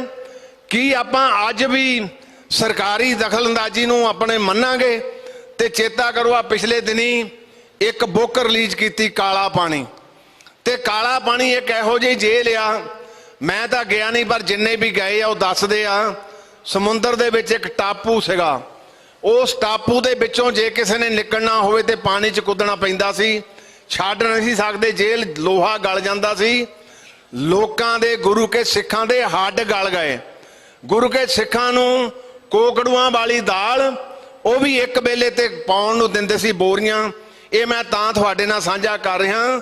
ਤੁਹਾਡੀ ਧਰਮ ਦੀ ਆਜ਼ਾਦੀ ਨੇ ਉਸ ਵੇਲੇ ਦੇ ਇਹਨਾਂ ਲੀਡਰਾਂ ਨੂੰ ਇੱਕ ਇਹ ਦਿੱਤਾ, ਆਪਾਂ ਕਹਿ ਲਈਏ ਜਿਹਦੀ ਪਹਿਲ ਕੀਤੀ ਕਿ ਸਿੱਖਾਂ ਦੇ ਵਿੱਚ ਧਾਰਮਿਕ ਆਜ਼ਾਦੀ ਦੀ ਲੜਾਈ ਜਿੱਤੀ ਆ। ਸਿੱਖਾਂ ਨੂੰ ਦੇਸ਼ ਭਗਤੀ ਦਾ ਜਜ਼ਬਾ ਵੀ ਦਈਏ, ਤੇ ਉਸ ਦੇਸ਼ ਭਗਤੀ ਦੇ ਜਜ਼ਬੇ ਦੇ ਵਿੱਚ ਉਹ ਮੈਂ ਦੇਖਦਾ ਸੀ ਕਿਤਾਬ ਕਿ ਨੈਸ਼ਨਲ ਪੱਧਰ ਤੇ ਸਾਡੇ ਕਿਤੇ ਨਾਂ ਹੀ ਨਹੀਂ ਆਉਂਦੇ, ਪਰ 235 ਨਾਂ ਉਹਨੇ ਲੋਕੇਟ ਕੀਤੇ, ਕਹਿੰਦੇ ਹਾਲੇ ਹੋਰ ਵੀ ਨਾਂ ਹੈਗੇ ਆ। ਇਹ ਕਾਰਨਾਮੇ ਸੀ ਉਹਨਾਂ ਬਜ਼ੁਰਗਾਂ ਦੇ ਜਿਹੜੇ ਚਲੇ ਗਏ, ਮੁੜ ਕੇ ਵਾਪਸ ਨਹੀਂ ਆਏ। ਉਹਨਾਂ ਤੇ ਥਾਪੜਾ ਸੀ ਕੇਵਲ ਤਾਂ ਕੇਵਲ ਗੁਰੂ ਸਾਹਿਬ ਜੀ ਦਾ। ਗੁਰੂ ਜੀ ਨੇ ਬਖਸ਼ਿਸ਼ ਕੀਤੀ, ਕਿਰਪਾ ਕਰਕੇ ਉਹਨਾਂ ਕੋਲੋਂ ਇਹ ਸਾਰੀਆਂ ਸੇਵਾਵਾਂ ਲਈਆਂ। ਮੈਂ ਨਿਮਰਤਾ ਸਹਿਤ ਬੇਨਤੀ ਕਰਦਾ, ਮੈਂ ਪਹਿਲਾਂ ਵੀ ਕਿਹਾ ਮਸਲਾ ਅੱਜ ਦਾ ਬਹੁਤ ਨਾਜ਼ੁਕ ਆ, ਇੱਕ ਨਕਾਤੀ, ਕਿਉਂਕਿ ਸਪੈਸ਼ਲ ਵਿਸ਼ੇਸ਼ ਅਜਲਾਸ ਆ। ਇਹ ਅਜਲਾਸ ਦਾ ਲਫ਼ਜ਼ ਤੁਹਾਡਾ ਬੋਲਿਆ ਜਾਂ ਮੇਰਾ ਬੋਲਿਆ ਜਾਂ ਕੋਈ ਖਿਲਾਫ ਬੋਲਿਆ, ਸਾਰਾ ਇਹਦੇ ਵਿੱਚ ਨੋਟ ਹੋਣਾ। ਮੈਂ ਨਿਮਰਤਾ ਸਹਿਤ ਪਹਿਲਾਂ ਵੀ ਸਾਰਿਆਂ ਦਾ ਧੰਨਵਾਦ ਪਹਿਲੇ ਦਿਨ ਕੀਤਾ ਸੀ। ਜਿਹੜੇ ਵੀ ਇਸ ਹੱਕ ਵਿੱਚ ਬੋਲੇ ਆ, ਉਹ ਗੁਰੂ ਨੂੰ ਨਮਸਕਾਰ ਕਰਕੇ ਗੁਰੂ ਕੇ ਸਚਿਆਰੇ ਸਿੱਖਿਆ, ਤੇ ਹਰ ਇੱਕ ਸਿੱਖ ਦਾ ਫਰਜ਼ ਵੀ ਬਣਦਾ, ਤੇ ਤੁਹਾਡਾ ਖਾਸ ਕਰਕੇ ਜਿਹੜੇ ਤੁਸੀਂ ਸ਼੍ਰੋਮਣੀ ਗੁਰਦੁਆਰਾ ਪ੍ਰਬੰਧਕ ਕਮੇਟੀ ਦੇ ਮੈਂਬਰ ਚੁਣ ਕੇ ਆਏ ਆ, ਕਿ ਤੁਸੀਂ ਅੱਜ ਉਸ ਫੈਸਲੇ ਤੇ ਵੀ ਮੋਹਰ ਲਾਓ। ਕਿਹੜਾ ਫੈਸਲਾ? ਜਿਹੜਾ ਸਾਡੇ ਵਿੱਚ ਸਿੱਧੀ ਦਖਲਅੰਦਾਜ਼ੀ। ਸ਼੍ਰੋਮਣੀ ਗੁਰਦੁਆਰਾ ਪ੍ਰਬੰਧਕ ਕਮੇਟੀ ਦੇ ਐਕਟ ਦੇ ਵਿੱਚ ਕਿਸੇ ਨੂੰ ਕੋਈ ਅਧਿਕਾਰ ਨਹੀਂ, ਸੈਂਟਰ ਨੂੰ ਵੀ ਅਧਿਕਾਰ ਨਹੀਂ, ਪੰਜਾਬ ਨੂੰ ਤਾਂ ਹੈ ਹੀ ਨਹੀਂਗਾ। ਤੇ ਜੇ ਸੈਂਟਰ ਨੂੰ ਵੀ ਨਹੀਂ, ਉਹ ਹੈਗਾ ਅਧਿਕਾਰ ਜਿਲੇ ਅਸੀਂ ਲਿਖ ਕੇ ਦਿੰਨੇ ਆ, ਅਸੀਂ 2/3 ਬਹੁਮਤ ਨਾਲ ਮਤਾ ਪਾ ਕੇ ਭੇਜਦੇ ਆ, ਫਿਰ ਉਹਨਾਂ ਦਾ ਅਧਿਕਾਰ ਬਣਦਾ, ਪਹਿਲਾਂ ਉਹਨਾਂ ਦਾ ਵੀ ਅਧਿਕਾਰ ਕੋਈ ਨਹੀਂ। ਤੇ ਜੇ ਆਪਾਂ ਅੱਜ ਚੁੱਪ ਕਰਕੇ ਬੈਠੇ ਰਹੇ, ਆਪਣੀਆਂ ਸਿਆਸੀ ਰੋਟੀਆਂ ਸੇਕਦੇ ਰਹੇ, ਜਾਂ ਆਪਣੇ ਵੱਖੋ ਵੱਖਰੇ ਧੜੇ ਪਾਦੇ ਰਹੇ, ਤੇ ਮੇਰਾ ਖਿਆਲ ਫਿਰ ਆਪਣੀ ਜਦੋਜਹਿਦ ਨੂੰ ਸੱਟ ਵੀ ਵੱਜੂਗੀ।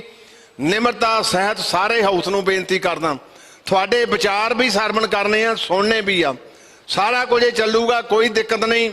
ਆਪਾਂ ਜਿਹੜੇ ਅੱਜ ਪਰਪਸ ਲਈ ਜਿਸ ਮਸਲੇ ਜੇ ਅੱਜ ਇਕੱਤਰ ਹੋਏ ਆ, ਮੈਂ ਆ ਚੰਦਕ ਲਾਈਨਾਂ ਲਿਖੀਆਂ, ਜੇ ਕੋਈ ਇਹਦੇ ਵਿੱਚ ਐਡ ਕਰਾਉਣੀ ਹੋਵੇ ਤੁਸੀਂ ਮੈਨੂੰ ਦੇ ਦਿਓ, ਤਾਂ ਕਿ ਉਸ ਤੋਂ ਬਾਅਦ ਫਿਰ ਆਪਾਂ ਸਾਰੀ ਅਗਲੇਰੀ ਕਾਰਵਾਈ ਬੋਲਣ ਦੀ ਵੀ ਕਰਨੀ ਆ।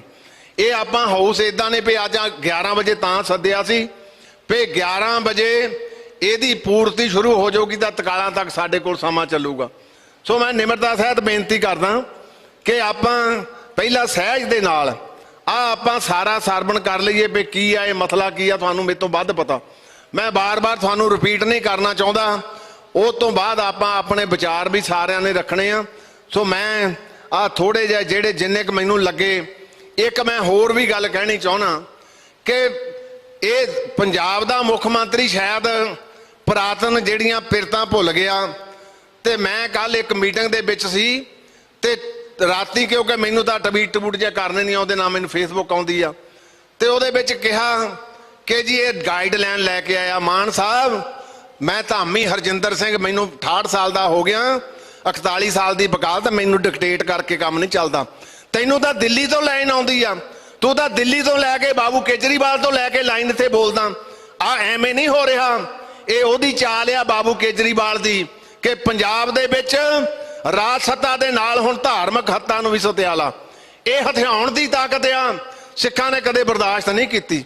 ਤੇ ਫਿਰ ਟੀਚਰਾਂ ਕਰੋਗੇ ਤੁਸੀਂ, ਸ਼੍ਰੋਮਣੀ ਕਮੇਟੀ ਦਾ ਪ੍ਰਧਾਨ ਕਿੱਥੇ ਜਾਂਦਾ, ਫਿਰ ਰਾਤ ਨੂੰ ਨੀਂਦ ਵੀ ਆ ਜਾਂਦੀ, ਫਿਰ ਕੀ ਹੋ ਰਿਹਾ।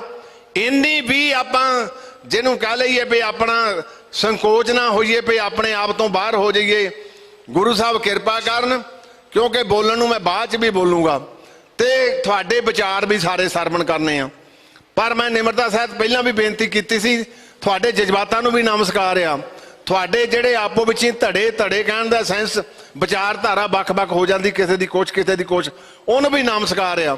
ਪਰ ਇੱਕ ਸੁਰਤਾ ਦੇ ਨਾਲ ਆ ਪਹਿਲਾਂ ਕਰਕੇ ਫਿਰ ਸਾਰਾ ਜਿਹੜਾ ਤੁਹਾਡੇ ਵੀ ਵਿਚਾਰ ਸਾਰੇ ਸੁਣਾਂਗੇ, ਇੱਕ ਸੁਰਤਾ ਦੇ ਨਾਲ ਇਹਨੂੰ ਆਪਾਂ ਪਾਸ ਕਰੀਏ, ਤਾਂ ਕਿ ਆਉਂਦੇ ਸਮੇਂ ਦੇ ਵਿੱਚ ਕੋਈ ਵੀ ਸਰਕਾਰ, ਚਾਹੇ ਪੰਜਾਬ ਦੀ ਤਾਂ ਕਰੇ ਨਹੀਂ ਸਕਦੀ, ਸੈਂਟਰ ਦੀ ਸਰਕਾਰ ਵੀ ਹੀਹਾ ਨਾ ਕਰੇ ਕਿ ਸ਼੍ਰੋਮਣੀ ਗੁਰਦੁਆਰਾ ਪ੍ਰਬੰਧਕ ਕਮੇਟੀ ਦੇ ਵਿੱਚ ਕੋਈ ਦਖਲਅੰਦਾਜ਼ੀ ਕੀਤੀ ਜਾਊਗੀ।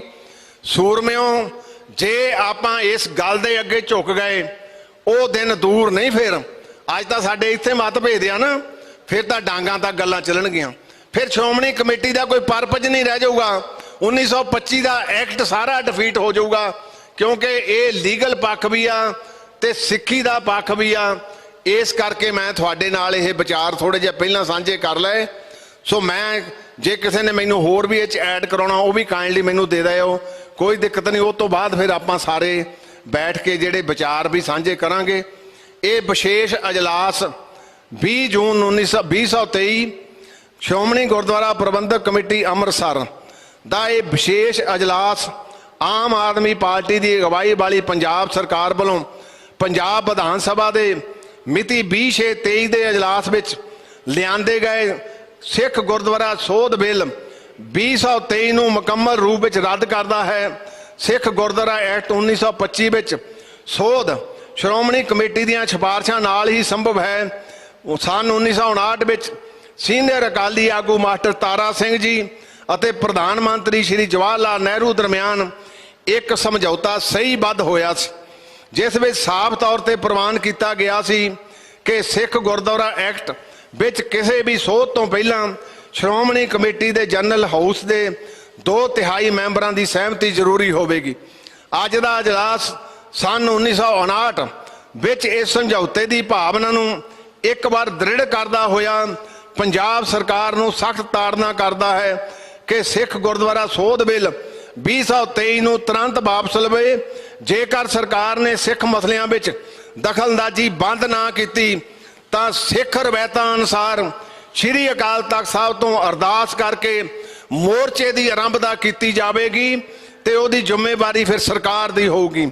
ਪੰਜਾਬ ਸਰਕਾਰ ਵੱਲੋਂ ਵਿਧਾਨ ਸਭਾ ਵਿੱਚ ਲਿਆਂਦਾ ਸਿੱਖ ਗੁਰਦੁਆਰਾ ਸੋਧ ਬਿੱਲ 2023 ਸ਼੍ਰੋਮਣੀ ਕਮੇਟੀ ਦੇ ਅਧਿਕਾਰ ਖੇਤਰ ਅਤੇ ਆਜ਼ਾਦ ਹਸਤੀ ਤੇ ਸਿੱਧਾ ਹਮਲਾ ਹੈ, ਕਿਉਂਕਿ ਪੰਜਾਬ ਸਰਕਾਰ ਨੇ ਆਪਣੇ ਅਧਿਕਾਰਾਂ ਤੋਂ ਬਾਹਰ ਜਾ ਕੇ ਸ਼੍ਰੋਮਣੀ ਕਮੇਟੀ ਦੇ ਮਾਮਲੇ ਵਿੱਚ ਆਪ ਹੁਦਰਾ ਤੇ ਗੈਰ ਸੰਵਿਧਾਨਕ ਫੈਸਲਾ ਕਰਨ ਦਾ ਕੋਈ ਅਧਿਕਾਰ ਨਹੀਂ ਹੈ।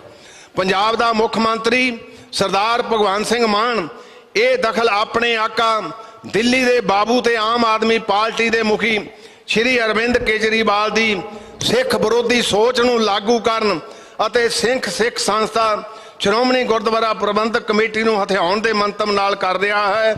ਜੇ ਸ਼੍ਰੋਮਣੀ ਕਮੇਟੀ ਦਾ ਅੱਜ ਦਾ ਅਜਲਾਸ ਵਿਸ਼ੇਸ਼ ਸਰਕਾਰ ਦੀ ਇਸ ਹਰਕਤ ਨੂੰ ਸਿੱਖ ਵਿਰੋਧੀ ਕਰਾਰ ਦਿੰਦਾ ਹੈ ਅਤੇ ਇਸ ਦਾ ਹਰ ਪੱਧਰ ਤੇ ਵਿਰੋਧ ਜਾਰੀ ਕਰਨ ਦਾ ਐਲਾਨ ਕਰਦਾ ਹੈ। ਸ਼੍ਰੋਮਣੀ ਗੁਰਦੁਆਰਾ ਪ੍ਰਬੰਧਕ ਕਮੇਟੀ ਸਿੱਖਾਂ ਦੀ ਆਜ਼ਾਦ ਅਤੇ ਪ੍ਰਤੀਨਿਧ ਸੰਵਿਧਾਨਕ ਸੰਸਥਾ ਹੈ, ਜਿਸ ਵਿੱਚ ਸਰਕਾਰਾਂ ਦਾ ਸਿੱਧਾ ਦਖਲ ਕਤਾਜਤ ਬਰਦਾਸ਼ਤ ਨਹੀਂ ਕੀਤਾ ਜਾਵੇਗਾ। ਪੰਜਾਬ ਪੁਨਰਗਠਨ ਐਕਟ 1966 ਦੀ ਧਾਰਾ 72 ਤਹਿਤ ਸਿੱਖ ਗੁਰਦੁਆਰਾ ਐਕਟ 1925 ਵਿੱਚ ਕਿਸੇ ਵੀ ਤਰ੍ਹਾਂ ਦੀ ਸੋਧ ਸ਼੍ਰੋਮਣੀ ਗੁਰਦੁਆਰਾ ਪ੍ਰਬੰਧਕ ਕਮੇਟੀ ਦੇ ਜਨਰਲ ਹਾਊਸ ਵਿੱਚ ਪ੍ਰਵਾਨ ਉਪਰੰਤ ਹੀ ਮੰਨੀ ਜਾਂਦੀ ਹੈ। ਸਿੱਖ ਗੁਰਦੁਆਰਾ ਐਕਟ ਅਤੇ ਸ਼੍ਰੋਮਣੀ ਕਮੇਟੀ ਦੇ ਪ੍ਰਬੰਧਾਂ ਵਿੱਚ ਦਖਲ ਦੇਣ ਸਿੱਖ ਕਰਾਰਾਂ ਦਾ ਅਹਿਮ ਹਿੱਸਾ ਕੇਸਾਂ ਦੀ ਤੋਹੀਨ ਕਾਰਨ ਰਾਗੀ ਸਿੰਘਾਂ ਦੇ ਮਾਣ ਸਨਮਾਨ ਨੂੰ ਠੇਸ ਪਹੁੰਚਾਉਣ ਤੇ ਪਹੁੰਚਾਉਣ ਲਈ ਪੰਜਾਬ ਦਾ ਮੁੱਖ ਮੰਤਰੀ ਭਗਵੰਤ ਸਿੰਘ ਮਾਨ ਜਨਤਕ ਮਾਫੀ ਮੰਗੇ। ਸਤਿਕਾਰਤ ਭੱਟ ਸਾਹਿਬਾਨ ਅਤੇ ਦਾ ਨਾਮ ਸਤਿਕਾਰਹੀਣ ਭਾਸ਼ਾ ਵਿੱਚ ਲੈਣ ਲਈ ਆਮ ਆਦਮੀ ਪਾਰਟੀ ਦੇ ਵਿਧਾਇਕ ਬੁੱਧ ਰਾਮ ਵੀ ਸਿੱਖ ਕੌਮ ਤੋਂ ਖਿਮਾ ਜਾਚਨਾ ਕਰਨ। ਜੇ ਇਹਦੇ 'ਚ ਕੋਈ ਹੋਰ ਐਡ ਕਰਨਾ ਹੋਇਆ ਮੈਨੂੰ ਦੱਸ ਦਿਓ ਤੇ ਮੈਂ ਸੋ ਨਿਹਾਲ ਸਤਿ ਸ੍ਰੀ ਅਕਾਲ ਬੋਲੇ ਸੋ ਨਿਹਾਲ ਬੋਲੇ ਸੋ ਨਿਹਾਲ ਸਤਿ ਸ੍ਰੀ ਅਕਾਲ ਬੋਲੇ ਸੋ ਨਿਹਾਲ ਬੋਲੇ ਸੋ ਨਿਹਾਲ ਸਤਿ ਸ੍ਰੀ ਅਕਾਲ। ਤਿੰਨ ਨਾਮ ਮੇਰੇ ਕੋਲ ਤਿੰਨ ਤੇ ਮੈਂ ਬਿਲਕੁਲ ਬੀਬੀ ਕਿਰਨਜੋਤ ਕੌਰ ਜੀ ਨੇ, ਬੀਬੀ ਜਗੀਰ ਕੌਰ ਜੀ ਨੇ ਕਿ ਇਸ ਮਨੁੱਖ ਨੇ ਆਪਣੇ ਨਾਲ ਮਾਣ ਭਗਵੰਤ ਸਿੰਘ ਨਹੀਂ ਲਾਇਆ। ਚਲੋ ਇਹ ਵੀ ਠੀਕ ਹੈ, ਇਹਨੂੰ ਵਿੱਚੋਂ ਡਿਲੀਟ ਕਰਦੇ ਆ ਕਿਉਂਕਿ ਆਪਣੇ ਆਪ ਨੂੰ ਸਿੱਖ ਤਾਂ ਹੈ ਵੀ ਨਹੀਂ, ਉਹ ਸਿੰਘ ਵੀ ਲਾਉਂਦਾ ਨਾਲ। ਸਤਿ ਸ੍ਰੀ ਅਕਾਲ ਬੋਲੇ ਸੋ ਨਿਹਾਲ। ਇਹ ਠੀਕ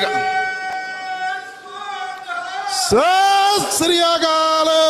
ਇਹ ਠੀਕ ਬੀਬੀ ਹੁਣੀ ਕਿਹਾ ਕਿਉਂਕਿ ਇਹ ਡਰਾਫਟ ਕਰਨ ਲੱਗੇ ਸਿੰਘ ਨਾਲ ਲਾ ਲਿਆ ਕਿਉਂਕਿ ਸਾਡੀ ਆਦਤ ਆ ਪਈਓ। ਸੋ ਇਸ ਕਰਕੇ ਇਹਦੇ ਨਾਲ ਕਿਉਂਕਿ ਆਪ ਹੀ ਨਹੀਂ ਕਲੇਮ ਕਰਦਾ ਜਿਹੜਾ ਸਿੰਘ ਨਹੀਂ ਨਾਲ ਲਾ ਸਕਦਾ ਤੇ ਹੋਰ ਸਿੱਖੀ ਪਰੰਪਰਾਵਾਂ ਦਾ ਕੀ ਖੜਾ ਹੋਊਗਾ। ਮੈਨੂੰ 3 ਨਾਂ ਪਹਿਲਾਂ ਆਏ ਸੀਗੇ, ਬੀਬੀ ਜੀ ਤੁਸੀਂ ਤੇ ਮੈਂ, ਬਾਕੀ ਵੀ 3-4 ਜਿਹੜੇ ਬੁਲਾਰੇ ਆਪਾਂ ਇਕੱਠੇ ਬੋਲਾਂਗੇ ਸਾਰੇ ਹੀ। ਸਭ ਤੋਂ ਪਹਿਲਾਂ ਮੈਂ ਆਪਣੇ ਪ੍ਰਤਾਪ ਸਿੰਘ ਨੂੰ ਬੇਨਤੀ ਕਰੂੰਗਾ ਵੀ ਆਪਾਂ ਖੁੱਲਾ ਹੀ ਟਾਈਮ ਆ, ਕੋਈ ਦਿੱਕਤ ਨਹੀਂ। ਗੁਰੂ ਸਾਹਿਬ ਨੇ ਤੁਹਾਡੇ ਤੇ ਮੈਂ ਤੁਹਾਡਾ ਧੰਨਵਾਦ ਸੱਚੀ ਕੋਟਨ ਕੋਟ ਰੋਮ ਰੋਮ ਕਰਕੇ ਕਰਦਾ ਕਿ ਤੁਸੀਂ ਇੱਕ ਸੁਰਤਾ ਜੋ ਦਿਖਾਲੀ ਆ। ਤੁਹਾਡੇ ਜਜ਼ਬਾਤਾਂ ਨੂੰ ਵੀ ਨਮਸਕਾਰ ਕਰਦਾ। ਧੰਨ ਗੁਰੂ ਰਾਮਦਾਸ ਪਾਤਸ਼ਾਹ, ਗੁਰੂ ਗ੍ਰੰਥ ਸਾਹਿਬ ਪਾਤਸ਼ਾਹ ਦਾ ਵੀ ਧੰਨਵਾਦ ਕਰਦਾ ਕਿ ਤੁਸੀਂ ਆਪਣੇ ਤੁਹਾਡੇ ਹਿਰਦਿਆਂ ਵਿੱਚ ਸਿੱਖੀ ਮੇਰੇ ਤੋਂ ਵੱਧ ਆ। ਤੁਸੀਂ ਮੇਰੇ ਤੋਂ ਵੱਧ ਨਿਤਨੇਮੀ ਆ। ਤੁਸੀਂ ਮੇਰੇ ਤੋਂ ਵੱਧ ਗੁਰਮਤਿ ਦੀਆਂ ਪੈੜਾਂ ਦੇ ਉੱਤੇ ਪਹਿਰੇ ਦੇਣ ਵਾਲੇ ਆ। ਗੁਰੂ ਸਾਹਿਬ ਕਿਰਪਾ ਕਰਨ, ਜਿਸ ਭਾਵਨਾ ਨਾਲ ਤੁਸੀਂ ਇੱਕ ਸੁਰਤਾ ਦਿਖਾਲੀ ਆ, ਗੁਰੂ ਸਾਹਿਬ ਤੁਹਾਡੀਆਂ ਝੋਲੀਆਂ ਉਸੇ ਆਸ਼ੇ ਅਨੁਸਾਰ ਭਰਨ। ਦੇਸ਼ ਕੌਮ ਦੇ ਤੁਹਾਨੂੰ ਜਿਵੇਂ ਪਹਿਲਾਂ ਰਖਵਾਲੇ ਬਣਾਇਆ ਆ, ਉਦੋਂ ਹੋਰ ਵੱਧ ਸੇਵਾ ਕਰਨ ਦਾ ਸਤਿਗੁਰੂ ਜੀ ਬਲ ਬਖਸ਼ਿਸ਼ ਕਰਨ। ਇਹੋ ਹੀ ਅਰਦਾਸ ਆ ਗੁਰੂ ਚਰਨਾਂ ਦੇ ਵਿੱਚ। ਵਾਹਿਗੁਰੂ ਜੀ ਕਾ ਖਾਲਸਾ, ਵਾਹਿਗੁਰੂ ਜੀ ਕੀ ਫਤਿਹ। ਮੈਂ ਤਾਂ ਤੁਹਾਨੂੰ ਬੁਲਾ ਦਿੱਤਾ। ਵਾਹਿਗੁਰੂ ਜੀ ਕਾ ਖਾਲਸਾ, ਵਾਹਿਗੁਰੂ ਜੀ ਕੀ ਫਤਿਹ। ਹੁਣ ਮੈਂ ਬੇਨਤੀ ਕਰਾਂਗਾ ਸਰਦਾਰ ਰਜਿੰਦਰ ਸਿੰਘ ਜੀ ਮਹਿਤਾ, ਮੈਂਬਰ ਸ਼੍ਰੋਮਣੀ ਗੁਰਦੁਆਰਾ ਪ੍ਰਬੰਧਕ ਕਮੇਟੀ ਨੂੰ, ਕਿ ਉਹ ਆਪਣੇ ਵਿਚਾਰ ਸਾਂਝੇ ਕਰਨ।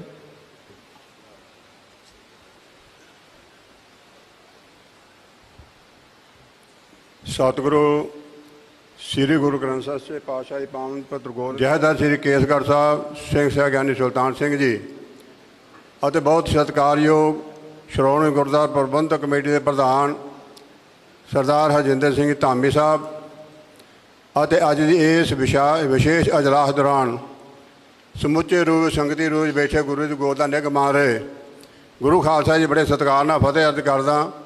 ਵਾਹਿਗੁਰੂ ਜੀ ਕਾ ਖਾਲਸਾ, ਵਾਹਿਗੁਰੂ ਜੀ ਕੀ ਫਤਿਹ। ਇੱਕ ਵਾਰੀ ਫੇਰ ਫਤਿਹ ਦੀ ਖੇਚਲ ਕਰੋ। ਵਾਹਿਗੁਰੂ ਜੀ ਕਾ ਖਾਲਸਾ, ਕੋਈ ਨਾ ਕੋਈ ਵਾਹਿਗੁਰੂ ਜੀ ਕੀ ਫਤਿਹ। ਹੋ ਗਿਆ ਠੀਕ ਹੈ ਜੀ। ਅੱਜ ਵਿਸ਼ੇਸ਼ ਹਾਲਾਤਾਂ ਨੂੰ ਮੁੱਖ ਰੱਖਦਿਆਂ ਹੋਇਆਂ ਪ੍ਰਧਾਨ ਸਾਹਿਬ ਤੇ ਸਮੁੱਚੇ ਮੈਂਬਰ ਸਾਹਿਬ ਦੇ ਭਾਵਨਾਵਾਂ ਦੀ ਕਦਰ ਕਰਦਿਆਂ ਹੋਇਆਂ ਇਹ ਅੱਜ ਦਾ ਵਿਸ਼ੇਸ਼ ਅਜਲਾਸ ਜਿਹੜਾ ਸੱਦਿਆ ਗਿਆ, ਹਾਲੇ ਜਾਣਾ ਨਹੀਂ ਬਾਬਾ ਜੀ, ਔਰ ਇਹਦਾ ਏਜੰਡਾ ਵੀ ਤਕਰੀਬਨ ਸਾਰੇ ਮੈਂਬਰ ਸਾਹਿਬਾਨ ਨੂੰ ਪਹਿਲਾਂ ਭੇਜਿਆ ਸੀ। ਉਹਦੇ ਤੇ ਵਿਸ਼ੇਸ਼ ਤੌਰ ਤੇ ਗਰੇਵਾਲ ਸਾਹਿਬ ਜਿਹੜੇ ਸਾਡੇ ਜਨਰਲ ਸਕੱਤਰ ਨੇ ਸ਼੍ਰੋਮਣੀ ਕਮੇਟੀ ਦੇ, ਉਹਨਾਂ ਨੇ ਉਹ ਏਜੰਡੇ ਦੀ ਵੀ ਤਫਸੀਲ ਤੁਹਾਡੇ ਨਾਲ ਸਾਂਝੀ ਕੀਤੀ ਹੈ। ਕੋਈ ਨਹੀਂ। ਔਰ ਬਹੁਤ ਹੀ ਸਤਿਕਾਰਯੋਗ ਪ੍ਰਧਾਨ ਸਾਹਿਬ ਨੇ ਇਸ ਅੱਜ ਦੇ ਇਜਲਾਸ ਦਾ ਜਿਹੜਾ ਮਾਹੌਲ ਹੈ ਉਹਦੇ ਪ੍ਰਤੀ ਇੱਕ ਤੈਅਸ਼ੁਦਾ ਜਿਹੜਾ ਏਜੰਡਾ ਹੈ ਜਿਹਦੇ ਉੱਤੇ ਆਪਾਂ ਸਾਰਿਆਂ ਨੇ ਰਲ ਮਿਲ ਕੇ ਕੇਂਦਰਿਤ ਆਪਣੇ ਆਪ ਨੂੰ ਕਰਨਾ, ਉਹ ਏਜੰਡਾ ਤੇ ਉਹ ਲਾਈਨ ਜਿਹੜੀ ਹੈ ਤੁਹਾਡੇ ਨਾਲ ਵਿਚਾਰਾਂ ਦੇ ਨਾਲ ਸਾਂਝੀ ਕੀਤੀ ਹੈ। ਔਰ ਜਿਹੜਾ ਮਤਾ ਅੱਜ ਦੀ ਤੁਹਾਡੀ ਇਸ ਇਕੱਤਰ ਦੇ ਸਮੁੱਚੇ ਹਾਊਸ ਦੀ ਤਰਜਮਾਨੀ ਕਰਦਾ ਜਜ਼ਬਾਤਾਂ ਦੀ, ਉਹ ਮਤੇ ਦੇ ਰੂਪ ਵਿੱਚ ਹੀ ਸਾਰੇ ਸ਼ਬਦ ਤੁਹਾਡੇ ਨਾਲ ਸਾਂਝੇ ਕੀਤੇ ਆ। ਔਰ ਬੜੀ ਖੁਸ਼ੀ ਤੇ ਚੜ੍ਹਦੀ ਕਲਾ ਦਾ ਇਸ ਗੱਲ ਦਾ ਹੰਗਾਰਾ ਮਿਲਿਆ ਕਿ ਸਮੁੱਚੇ ਹਾਊਸ ਨੇ ਬਾਹਾਂ ਖੜੀਆਂ ਕਰਕੇ ਬੜੇ ਜੋਸ਼ੋ ਖਰੋਸ਼ ਦੇ ਨਾਲ ਇਸ ਮਤੇ ਨੂੰ ਜਿਹੜਾ ਉਹ ਪ੍ਰਵਾਨਗੀ ਦਿੱਤੀ ਹੈ। ਇਹਦੇ ਵਿੱਚ ਜਿਵੇਂ ਪ੍ਰਧਾਨ ਸਾਹਿਬ ਨੇ ਸਾਰਿਆਂ ਦਾ ਧੰਨਵਾਦ ਕੀਤਾ, ਨਿਸ਼ਚੈ ਹੀ ਨਿਰਸੰਦੇਹ ਵਾਕਿਆ ਧੰਨਵਾਦ ਦੇ ਪਾਤਰ ਹੋ ਤੁਸੀਂ ਸਾਰੇ ਕਿ ਜਿਨ੍ਹਾਂ ਨੇ ਅੱਜ ਦੇ ਹਾਲਾਤਾਂ ਨੂੰ ਬੜੀ ਗੰਭੀਰਤਾ ਨੂੰ ਲੈਂਦਿਆਂ ਹੋਇਆਂ ਉਹਦੇ ਪ੍ਰਤੀ ਆਪਣੇ ਜਜ਼ਬਾਤਾਂ ਦਾ ਪ੍ਰਗਟਾਵਾ ਗੁਰੂ ਦੀ ਮੱਤ ਦੇ ਮੁਤਾਬਕ ਕੀਤਾ। ਸੋ ਮੈਂ ਵੀ ਆਪਣੇ ਵੱਲੋਂ ਸਭ ਤੋਂ ਪਹਿਲਾਂ ਤੁਹਾਡਾ ਸਾਰਿਆਂ ਦਾ ਧੰਨਵਾਦ ਕਰਦਾ। ਮੈਂ ਥੋੜ੍ਹੀ ਜਿਹੀ ਐਡੀਸ਼ਨ ਵੀ ਕਰਾਉਣੀ ਚਾਹੁੰਦਾ ਪ੍ਰਧਾਨ ਸਾਹਿਬ ਨੂੰ ਬੇਨਤੀ ਕਰਕੇ ਹਾਊਸ ਦੇ ਸਾਹਮਣੇ ਵਿਚਾਰ ਰੱਖਦਾ ਹੋਇਆ। ਪ੍ਰਧਾਨ ਸਾਹਿਬ, ਠੀਕ ਹੈ ਕਿ ਉਸ ਦਿਨ ਜਿਹਨੂੰ ਬੜਾ ਪੰਜਾਬ ਦਾ ਪਵਿੱਤਰ ਸਦਨ ਕਿਹਾ ਜਾਂਦਾ ਹੈ, ਉਹ ਸਦਨ ਦੀ ਪਵਿੱਤਰਤਾ ਜਿਸ ਲੈਵਲ 'ਤੇ ਜਾ ਕੇ ਉਹ ਸਦਨ ਦੇ ਮੁਖੀ ਨੇ, ਜਿਹਨੂੰ ਭਗਵੰਤ ਮਾਨ ਦੇ ਨਾਂ 'ਤੇ ਪੰਜਾਬ 'ਚ ਜਾਣਿਆ ਜਾਂਦਾ, ਉਹ ਹੈ ਵੀ ਵਾਕਿਆ ਬੀਬੀ ਜੀ ਨੇ ਕਿਹਾ ਵੀ ਸਿੰਘ ਨਹੀਂ ਲਾਉਣਾ ਜਿਹਦਾ ਸਿੰਘ ਵਾਕਿਆ ਹੀ ਹੈ ਨਹੀਂ ਗਾ, ਕਿਉਂਕਿ ਸਿੰਘ ਵਾਲੇ ਕਰਤਾ ਵੀ ਨਹੀਂ, ਸ਼ਕਲ ਸੂਰਤ ਨਹੀਂ ਹੈਗੀ ਉਹਦੀ, ਅਤੇ ਉਹ ਆਪ ਵੀ ਕਲੇਮ ਨਹੀਂ ਕਰਦਾ ਸਿੰਘ ਹੋਣ ਦਾ, ਕਿਉਂਕਿ ਨਾਸਤਿਕ ਵਿਚਾਰਾਂ ਦਾ ਵਿਅਕਤੀ ਹੈ। ਸ਼ਕਲੋਂ ਸੂਰਤੋਂ ਹੀਣਾ ਸਿੱਖੀ ਉਹਦੇ ਝੋਲੀ 'ਚ ਨਹੀਂ ਹੈਗੀ। ਗੁਰੂ ਨੇ ਬਖਸ਼ਿਸ਼ ਨਹੀਂ ਕੀਤੀ, ਆਪਾਂ ਬਦੋ ਬਦੀ ਉਹਨੂੰ ਸਿੱਖੀ ਕਿਉਂ ਦੇਣੀ ਹੈ? ਗੁਰੂ ਨੇ ਉੱਤੇ ਤਰੁੱਠਿਆ। ਠੀਕ ਹੈ ਕਿ ਮੁਕੱਦਰਾਂ ਦੀ ਖੇਡ ਮੁਤਾਬਕ ਉਹਨਾਂ ਲੋਕਾਂ ਦਾ ਦਾਅ ਲੱਗ ਗਿਆ ਜਿਨ੍ਹਾਂ ਦੇ ਕੋਈ ਪੋਲੀਟੀਕਲ ਬੈਕਗਰਾਊਂਡ ਨਹੀਂ, ਕੋਈ ਪੰਜਾਬ ਪ੍ਰਤੀ ਉਹਨਾਂ ਦੀਆਂ ਸੇਵਾਵਾਂ ਨਹੀਂ, ਉਹਨਾਂ ਦਾ ਜਾਤੀ ਤੌਰ 'ਤੇ ਪੰਜਾਬ ਪ੍ਰਤੀ ਕੋਈ ਰੋਲ ਹੀ ਨਹੀਂ ਹੈਗਾ। ਸਮੁੱਚੇ 92 ਜਿਹੜੇ ਮੈਂਬਰ ਚੁਣ ਕੇ ਗਏ ਨੇ ਆਪ ਪਾਰਟੀ ਦੇ ਨਾਂ ਦੇ ਉੱਤੇ, ਉਹਨਾਂ ਲੋਕਾਂ ਦੀ ਕੋਈ ਬੈਕਗਰਾਊਂਡ ਨਹੀਂ, ਪੰਜਾਬ ਪ੍ਰਤੀ ਵੀ ਉਹ ਬਿਲਕੁਲ ਕੋਰੇ ਹੈ। ਇੱਥੋਂ ਤੱਕ ਨੇ ਕਿ ਇੱਕ ਦੂਜੇ ਨੂੰ ਆਪ ਹੀ ਹੁਣ ਆ 2-3 ਜਾ ਕੇ ਸਦਨ ਦੀਆਂ ਮੀਟਿੰਗਾਂ 'ਚ ਇੱਕ ਦੂਜੇ ਵਾਕਫੀਅਤ ਹੋਈ ਹੈ ਕਿ ਕੌਣ ਸਾਡੀ ਪਾਰਟੀ ਦਾ ਮੈਂਬਰ ਹੈ ਜਿਹੜਾ MLA ਬਣ ਕੇ ਆਇਆ। ਇਹਨਾਂ ਨੂੰ ਇੱਕ ਦੂਸਰੇ ਦੀ ਜਾਣ ਪਹਿਚਾਣ ਨਹੀਂ ਸੀ। ਪੰਜਾਬ ਦੇ ਹਾਲਾਤਾਂ ਬਾਰੇ ਬਿਲਕੁਲ ਨਾ ਵਾਕਫੀਅਤ ਉਹਨਾਂ ਲੋਕਾਂ ਨੂੰ ਪੰਜਾਬ ਦੀ ਬੈਕਗਰਾਉਂਡ ਕੀ ਹੈ ਔਰ ਜਿਨ੍ਹਾਂ ਨਾਲ ਮੱਥਾ ਲਾਉਣ ਵਾਲੇ ਲਾਉਣ ਦੀ ਕੋਸ਼ਿਸ਼ ਕਰ ਰਿਹਾ ਹੈ। ਜਿਸ ਦਿਨ ਮੈਨੂੰ ਇਹ ਪਤਾ ਲੱਗਾ ਕਿ ਵਿਸ਼ੇਸ਼ ਅਜਲਾਸ ਉਹਨੇ ਵੀ ਜਿਹੜਾ 2 ਦਿਨ ਦਾ ਸੱਦਿਆ, ਉਹ ਸੱਦਿਆ ਇਸੇ ਕਰਕੇ ਸੀ ਕਿ ਸ਼੍ਰੋਮਣੀ ਗੁਰਦੁਆਰਾ ਪ੍ਰਬੰਧਕ ਪੰਥ ਦੀ ਨੁਮਾਇੰਦਾ ਜਮਾਤ ਹੈ, ਵਾਹਿਦ ਜਮਾਤ ਹੈ, ਜਿਹਦੇ ਉੱਤੇ ਪੈ ਲੈ ਕੇ ਸਮੁੱਚਾ ਪੰਥ ਅਖੀਰਲਾ ਆ ਕੇ ਕੇਂਦਰਿਤ ਹੁੰਦਾ, ਸੰਗਠਨ ਹੁੰਦਾ, ਆਪਣੀ ਸ਼ਕਤੀ ਦਾ ਮਜ਼ਬੂਤ ਪ੍ਰਗਟਾਵਾ ਕਰਦਾ। ਕਿਉਂ ਨਾ ਸਭ ਤੋਂ ਪਹਿਲਾਂ ਇਹਨਾਂ ਵੱਲ ਨੂੰ ਮੂੰਹ ਕਰਕੇ ਇਹਨਾਂ ਦੀ ਇਹ ਸਾਂਝੀ ਸ਼ਕਤੀ ਨੂੰ ਚੈਲੰਜ ਕੀਤਾ ਜਾਵੇ। ਇਹ ਮਿੱਥ ਕੇ ਤੈਅਸ਼ੁਦਾ ਨੀਤੀ ਦੇ ਨਾਲ ਉੱਤੋਂ ਮਿਲੇ ਹੋਏ ਆਪਣੇ ਲਾਲਾ ਜੀ ਦੇ ਵੱਲੋਂ ਜੋ ਹਦਾਇਤਾਂ ਸੀ ਉਹਦੇ ਮੁਤਾਬਕ ਉਹਨਾਂ ਨੇ ਮਤਾ ਲਿਆਂਦਾ ਔਰ ਮਤੇ ਦੇ ਜਦੋਂ ਸ਼ਬਦਾਵਲੀ ਮੈਨੂੰ ਪਤਾ ਲੱਗੀ ਤਾਂ ਮੈਂ ਵਿਸ਼ੇਸ਼ ਤੌਰ 'ਤੇ ਉਚੇਚੇ ਤੌਰ 'ਤੇ ਪ੍ਰਧਾਨ ਜੀ ਨੂੰ ਫੋਨ ਕੀਤਾ, ਪ੍ਰਧਾਨ ਸਾਹਿਬ ਆ ਜਿਹੜਾ ਅੱਜ ਭਗਵੰਤ ਮਾਨ ਨੇ ਸਦਨ ਦੇ ਵਿੱਚ ਮਤਾ ਲਿਆਂਦਾ ਹੈ, ਇਸ ਤੋਂ ਪਹਿਲਾਂ ਕਿ ਉਹ ਦੂਸਰਾ ਕਦਮ ਪੁੱਟਣ ਦੀ ਕੋਸ਼ਿਸ਼ ਕਰੇ ਹੀਆ ਕਰੇ, ਸਭ ਤੋਂ ਪਹਿਲਾਂ ਉਹਦਾ ਪੁੱਟਿਆ ਕਦਮ ਹੈ ਜਿਹੜਾ ਪਹਿਲਾਂ ਉਹਦਾ ਹੀ ਮੂੰਹ ਤੋੜਵਾ ਜਵਾਬ ਦੇ ਕੇ ਉਹ ਕਦਮ ਭੰਨਣਾ ਚਾਹੀਦਾ ਹਰ ਹਾਲਤ, ਕਿਉਂਕਿ ਇਹਦੇ ਪਿੱਛੇ ਕੋਈ ਉਹਨਾਂ ਦਿਆਨਤਦਾਰੀ ਨਹੀਂ, ਜਿਹੜੇ ਸ਼ਬਦਾਂ ਦਾ ਉਹਨਾਂ ਪ੍ਰਗਟਾਵਾ ਕੀਤਾ ਕੋਈ ਦਿਆਨਤਦਾਰੀ ਨਹੀਂ, ਕੇਵਲ ਤੇ ਕੇਵਲ ਇੱਕ ਸਰਕਾਰੀ ਚਾਲ ਹੈ, ਸਾਜ਼ਿਸ਼ ਹੈ ਬੜੀ ਡੂੰਘੀ, ਜਿਹਦੇ ਪਿੱਛੇ ਬੜੀਆਂ ਵੱਡੀਆਂ ਪੰਥ ਵਿਰੋਧੀ ਸ਼ਕਤੀਆਂ ਕੰਮ ਕਰ ਰਹੀਆਂ ਨੇ। ਉਹਨਾਂ ਸ਼ਕਤੀਆਂ ਦਾ ਹੱਥ ਠੋਕਾ ਬੰਦਿਆਂ ਹੋਇਆ ਉਹਨਾਂ ਨੇ ਕੋਸ਼ਿਸ਼ ਕੀਤੀ ਹੈ ਕਿ ਇਸ ਨਿਜ਼ਾਮ ਉੱਤੇ, ਇਸ ਪ੍ਰਬੰਧ ਉੱਤੇ ਆਪਣਾ ਕਬਜ਼ਾ ਕਰਨਾ ਹੈ, ਤਾਂ ਕਿ ਸਰਕਾਰ ਦੀ ਨੀਅਤ ਅਤੇ ਸੋਚ ਦੇ ਮੁਤਾਬਕ ਹੀ ਸਾਰੇ ਫੈਸਲੇ ਆਉਣ ਵਾਲੇ ਸਮੇਂ ਦੇ ਵਿੱਚ, ਕਿਉਂਕਿ ਉਹਨਾਂ ਨੂੰ ਇਸ਼ਾਰਾ ਮਾੜਾ ਜਿਹਾ ਸਹਿ ਮਿਲ ਗਈ ਹਰਿਆਣੇ ਵਾਲੇ ਫੈਸਲੇ ਦੇ ਉੱਤੇ ਆ ਕੇ ਕਿ ਜੇ ਹਰਿਆਣਾ ਸਟੇਟ ਇੱਦਾਂ ਦਾ ਫੈਸਲਾ ਲੈ ਸਕਦਾ, ਕਾਨੂੰਨ ਬਣਾ ਸਕਦਾ ਹੈ, ਤੇ ਪੰਜਾਬ ਸਟੇਟ ਵੀ ਬਣਾ ਸਕਦਾ ਹੈ। ਜਦੋਂ ਕਿ ਹਰਿਆਣਾ ਵੀ ਸਰਾਸਰ ਗਲਤ ਹੈ ਤੇ ਪੰਜਾਬ ਦੇ ਮੁੱਢੋਂ ਹੀ ਗਲਤ ਹੈ। ਕਿਸੇ ਨੂੰ ਕੋਈ ਕਿਸ ਗੱਲ ਦੀ ਇਜਾਜ਼ਤ ਨਹੀਂ ਕਿ ਉਹ ਸ਼੍ਰੋਮਣੀ ਗੁਰਦੁਆਰਾ ਪ੍ਰਬੰਧਕ ਕਮੇਟੀ ਦੇ ਮੌਜੂਦਾ ਸਿਸਟਮ ਦੇ ਵਿੱਚ ਆ ਕੇ ਦਖਲਅੰਦਾਜ਼ੀ ਕਰੇ ਔਰ ਆਪਣੇ ਮਨਮਰਜ਼ੀ ਦੇ ਫੈਸਲੇ ਕਰਾਉਣ ਦੀ ਕੋਸ਼ਿਸ਼ ਕਰੇ। ਸੋ ਮੈਂ ਇਹ ਬੇਨਤੀ ਕਰਾਂਗਾ ਕਿ ਜਿਸ ਤਰ੍ਹਾਂ ਉਹਨੇ ਆਪਣੇ ਲੈਕਚਰ ਦੇ ਦੌਰਾਨ ਨਾ ਕਿ ਜਿਹੜੀ ਆਪਣੀ ਨੀਤੀ ਦਾ ਪ੍ਰਗਟਾਵਾ ਕੀਤਾ, ਆਪਣੇ ਵਿਚਾਰਾਂ ਦਾ, ਆਪਣੇ ਅੰਦਰ ਦਾ ਜਿਹੜਾ, ਕਿਉਂਕਿ ਗੁਰੂ ਸਾਹਿਬ ਦਾ ਜਿਵੇਂ ਹੈ ਕਿ ਜੋ ਜੀ ਹੋਏ ਸੋਗਾ ਮੌਕਾ ਕਹਿਆ ਵਾਓ, ਮੂੰਹ ਦੇ ਸ਼ਬਦ ਹੁੰਦੇ ਆ, ਮਹਾਰਾਜ ਕਹਿੰਦੇ ਅੰਦਰ ਦੀ ਆਵਾਜ਼ ਆਉਂਦੀ ਉਹਨਾਂ ਸ਼ਬਦਾਂ ਦੇ ਰਾਹੀਂ, ਪ੍ਰਗਟਾਵਾ ਹੁੰਦਾ ਅੰਦਰ ਦਾ, ਉਹਦੀ ਨੀਅਤ ਕੀ ਹੈ, ਉਹ ਨੀਤੀ ਦਾ ਪ੍ਰਗਟਾਵਾ, ਨੀਅਤ ਦਾ ਪ੍ਰਗਟਾਵਾ ਉਹਨੇ ਕੀਤਾ। ਔਰ ਉਹਦੇ ਨਾਲ ਦੀ ਨਾਲ ਹੈਰਾਨੀ ਦੀ ਬੇਸ਼ਰਮੀ ਦੀ ਗੱਲ ਹੈ ਕਿ ਜਿਸ ਕਦਰ ਉਹ ਆਪਣੇ ਆਪ ਨੂੰ ਦੇਖ ਚੁੱਕਾ ਹੈ ਕਿ ਉਹਨੇ ਕੇਸਾਂ ਦੀ ਬੇਅਦਬੀ ਕਰਨ ਦੇ ਲਈ ਸ਼ਰਮ ਨਹੀਂ ਮਹਿਸੂਸ ਕੀਤੀ।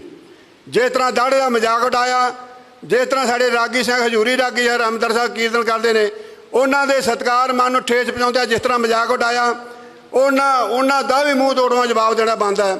ਔਰ ਮੈਂ ਬੇਨਤੀ ਕਰਾਂਗਾ ਪ੍ਰਧਾਨ ਸਾਹਿਬ ਨੂੰ ਕਿ ਪ੍ਰਧਾਨ ਸਾਹਿਬ ਹਾਊਸ ਵੱਲੋਂ ਭਾਵੇਂ 2 ਲਾਈਨਾਂ ਦਾ 3 ਲਾਈਨਾਂ ਦਾ ਮਤਾ ਪਾਓ, ਉਹ ਵੀ ਪਾਉਣਾ ਚਾਹੀਦਾ ਜਹਦਰ ਸਾਹਿਬ ਮਾਣਾ ਸ਼ਸ਼ੋਭਤ ਨੇ ਆਪਣੀ ਇਸ 71 ਦਾ ਹਾਊਸ ਦੇ ਵਿੱਚ, ਕਿ ਜਿਹੜਾ ਕੁਲਤਾਰ ਸਿੰਘ ਸਦਵਾ ਦੇ ਔਰ ਉਹ ਚੇਅਰ ਕਰ ਰਹੇ ਉਸ ਸਦਨ ਨੂੰ, ਉਹਨਾਂ ਨੇ ਚੇਅਰ ਕੀਤਾ ਸਮੁੱਚੇ ਹਾਊਸ ਨੂੰ।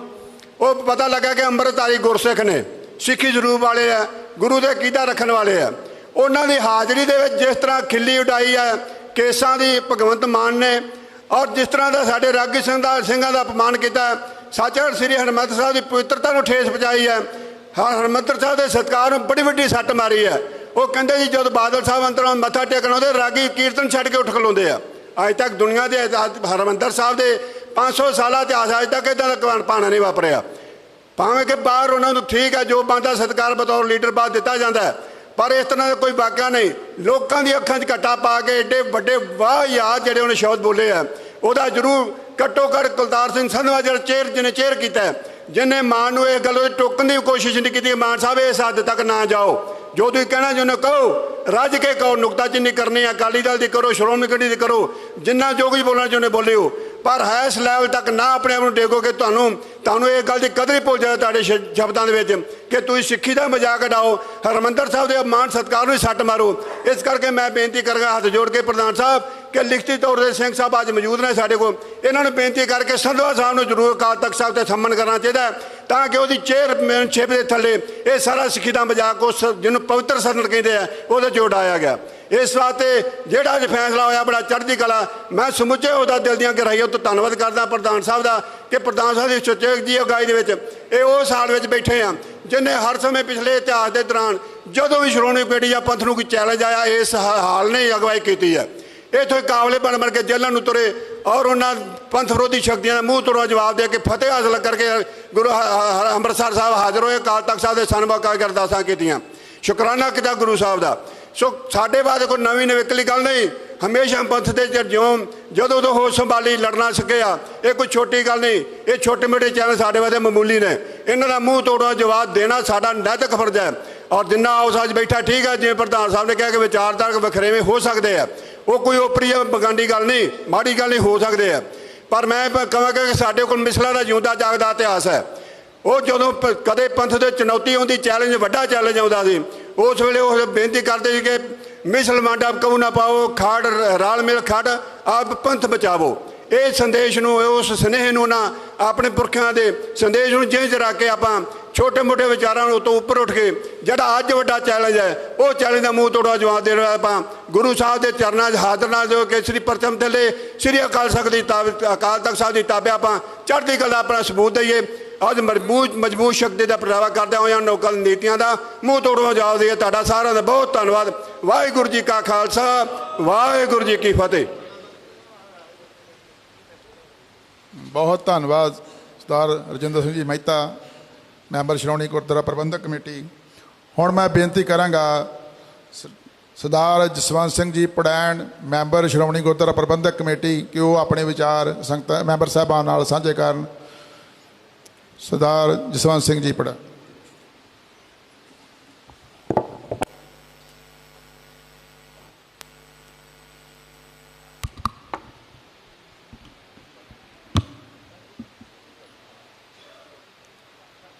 ਪਰਮ ਸਤਿਕਾਰਯੋਗ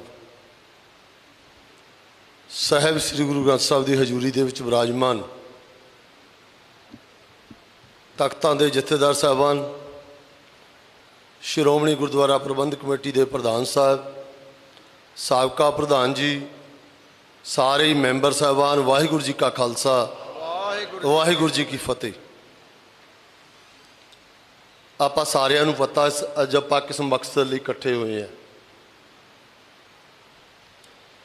as a member, as a ਸਿੱਖਾਂ ਦੇ ਨੁਮਾਇੰਦੇ ਇੱਥੇ ਜੇ ਆਏ ਆ, ਆਪਾਂ ਆਪਦੇ ਵਲਵਲੇ ਲੈ ਕੇ ਵੀ ਆਏ ਆ। ਪ੍ਰਧਾਨ ਸਾਹਿਬ, ਜਿੰਨੇ ਵੀ ਮੈਂਬਰ ਆ, ਜਿੰਨਿਆਂ ਬਾਰੇ ਪੜ੍ਹਿਆ ਤੇ ਸੁਣਿਆ, ਸਾਰੇ ਹੀ ਉਸ ਬਿੱਲ ਦਾ ਵਿਰੋਧ ਕਰਦੇ ਆ ਜਿਹੜਾ 2023 1925 ਐਕਟ ਦੀ ਸੋਧ ਦੇ ਰੂਪ ਦੇ ਵਿੱਚ ਸਰਕਾਰ ਨੇ ਲਿਆਂਦਾ। ਪਰ ਜਿਹੜਾ ਤੁਸੀਂ ਏਜੰਡਾ ਕੱਢਦੇ ਹੋ, ਦੇਖੋ ਛੋਟੀ ਗੱਲ ਤੋਂ, ਛੋਟੀਆਂ ਝਰੀਟਾਂ ਤੋਂ ਜ਼ਖਮ ਬਣਦੇ ਰਹੇ ਆ। ਜਦੋਂ ਨਸੂਰ ਬਣਦੇ ਆ, ਫਿਰ ਇਕੱਤਰਤਾਵਾਂ ਦੇ ਅਜਲਾਸ ਬੁਲਾਉਣ ਲੱਗ ਜਾਂਦੇ ਆ ਆਪਾਂ। ਜਦੋਂ ਇਹਨਾਂ ਦੀ ਸ਼ੁਰੂਆਤ ਹੁੰਦੀ ਆ, ਉਦੋਂ ਆਪਾਂ ਕਿਉਂ ਪਛੜ ਜਾਂਦੇ ਆ? ਇਹ ਸਿੱਧੀ ਦਖਲਅੰਦਾਜ਼ੀ ਹੈ, ਕੋਈ ਸ਼ੱਕ ਨਹੀਂ। ਸਰਕਾਰ ਚਾਹੇ ਕੇਂਦਰ ਦੀ ਹੋਵੇ, ਚਾਹੇ ਰਾਜ ਦੀ ਹੋਵੇ, ਕਿਸੇ ਵੀ ਧਰਮ ਦੇ ਵਿੱਚ ਉਹਨਾਂ ਨੂੰ ਦਖਲਅੰਦਾਜ਼ੀ ਨਹੀਂ ਕਰਨੀ ਚਾਹੀਦੀ। ਐਕਟ ਹੋਂਦ 'ਚ ਆਇਆ, ਉਸ ਸਮੇਂ ਦੀਆਂ ਪਰਿਸਥਿਤੀਆਂ 100 ਸਾਲ ਬੀਤਿਆ, ਕਈ ਸੋਧ ਦੀਆਂ ਲੋੜਾਂ ਵੀ ਬਣ ਗਈਆਂ, ਕਈ ਚੀਜ਼ਾਂ ਗੈਰ ਵਾਜਬ ਵੀ ਹੋ ਜਾਂਦੀਆਂ।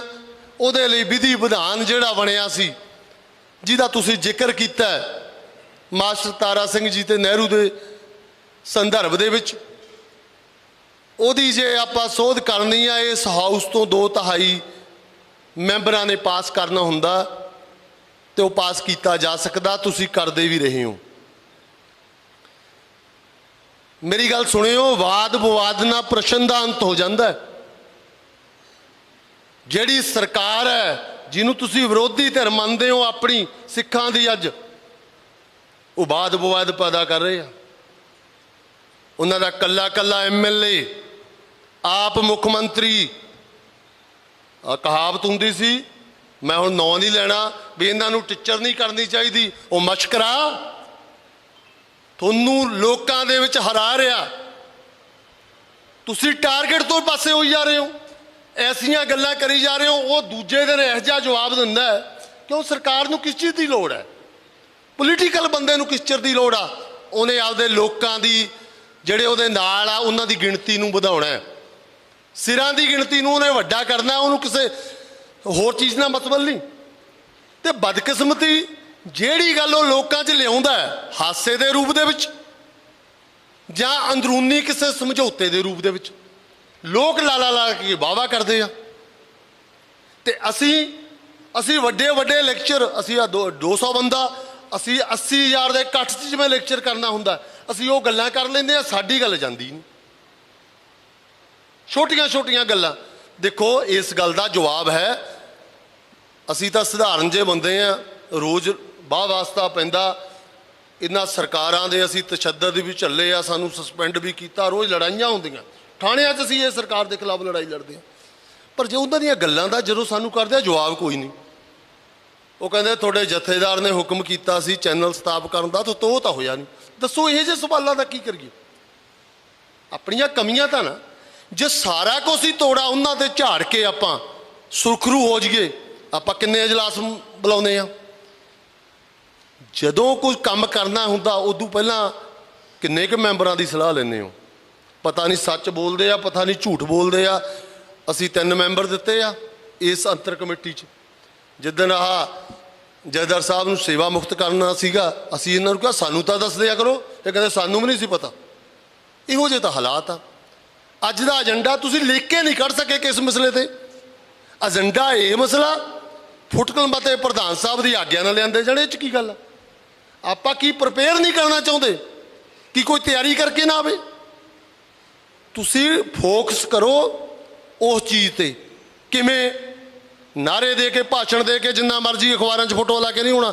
ਲੋਕਾਂ ਨੂੰ ਸਮਝਾਓ ਵੀ ਜੇ ਐਕਟ ਬਣ ਗਿਆ, ਅਸੀਂ ਨਹੀਂ ਕਹਿੰਦੇ ਉਹਨਾਂ ਦੀ ਕੀ ਮਨਸ਼ਾ, ਅਸੀਂ ਅੱਜ ਨਹੀਂ ਕਹਿੰਦੇ ਵੀ ਉਹ ਉਹਨਾਂ ਦੀ ਮਾੜੀ ਭਾਵਨਾ ਭਗਵੰਤ ਮਾਨ ਦੀ।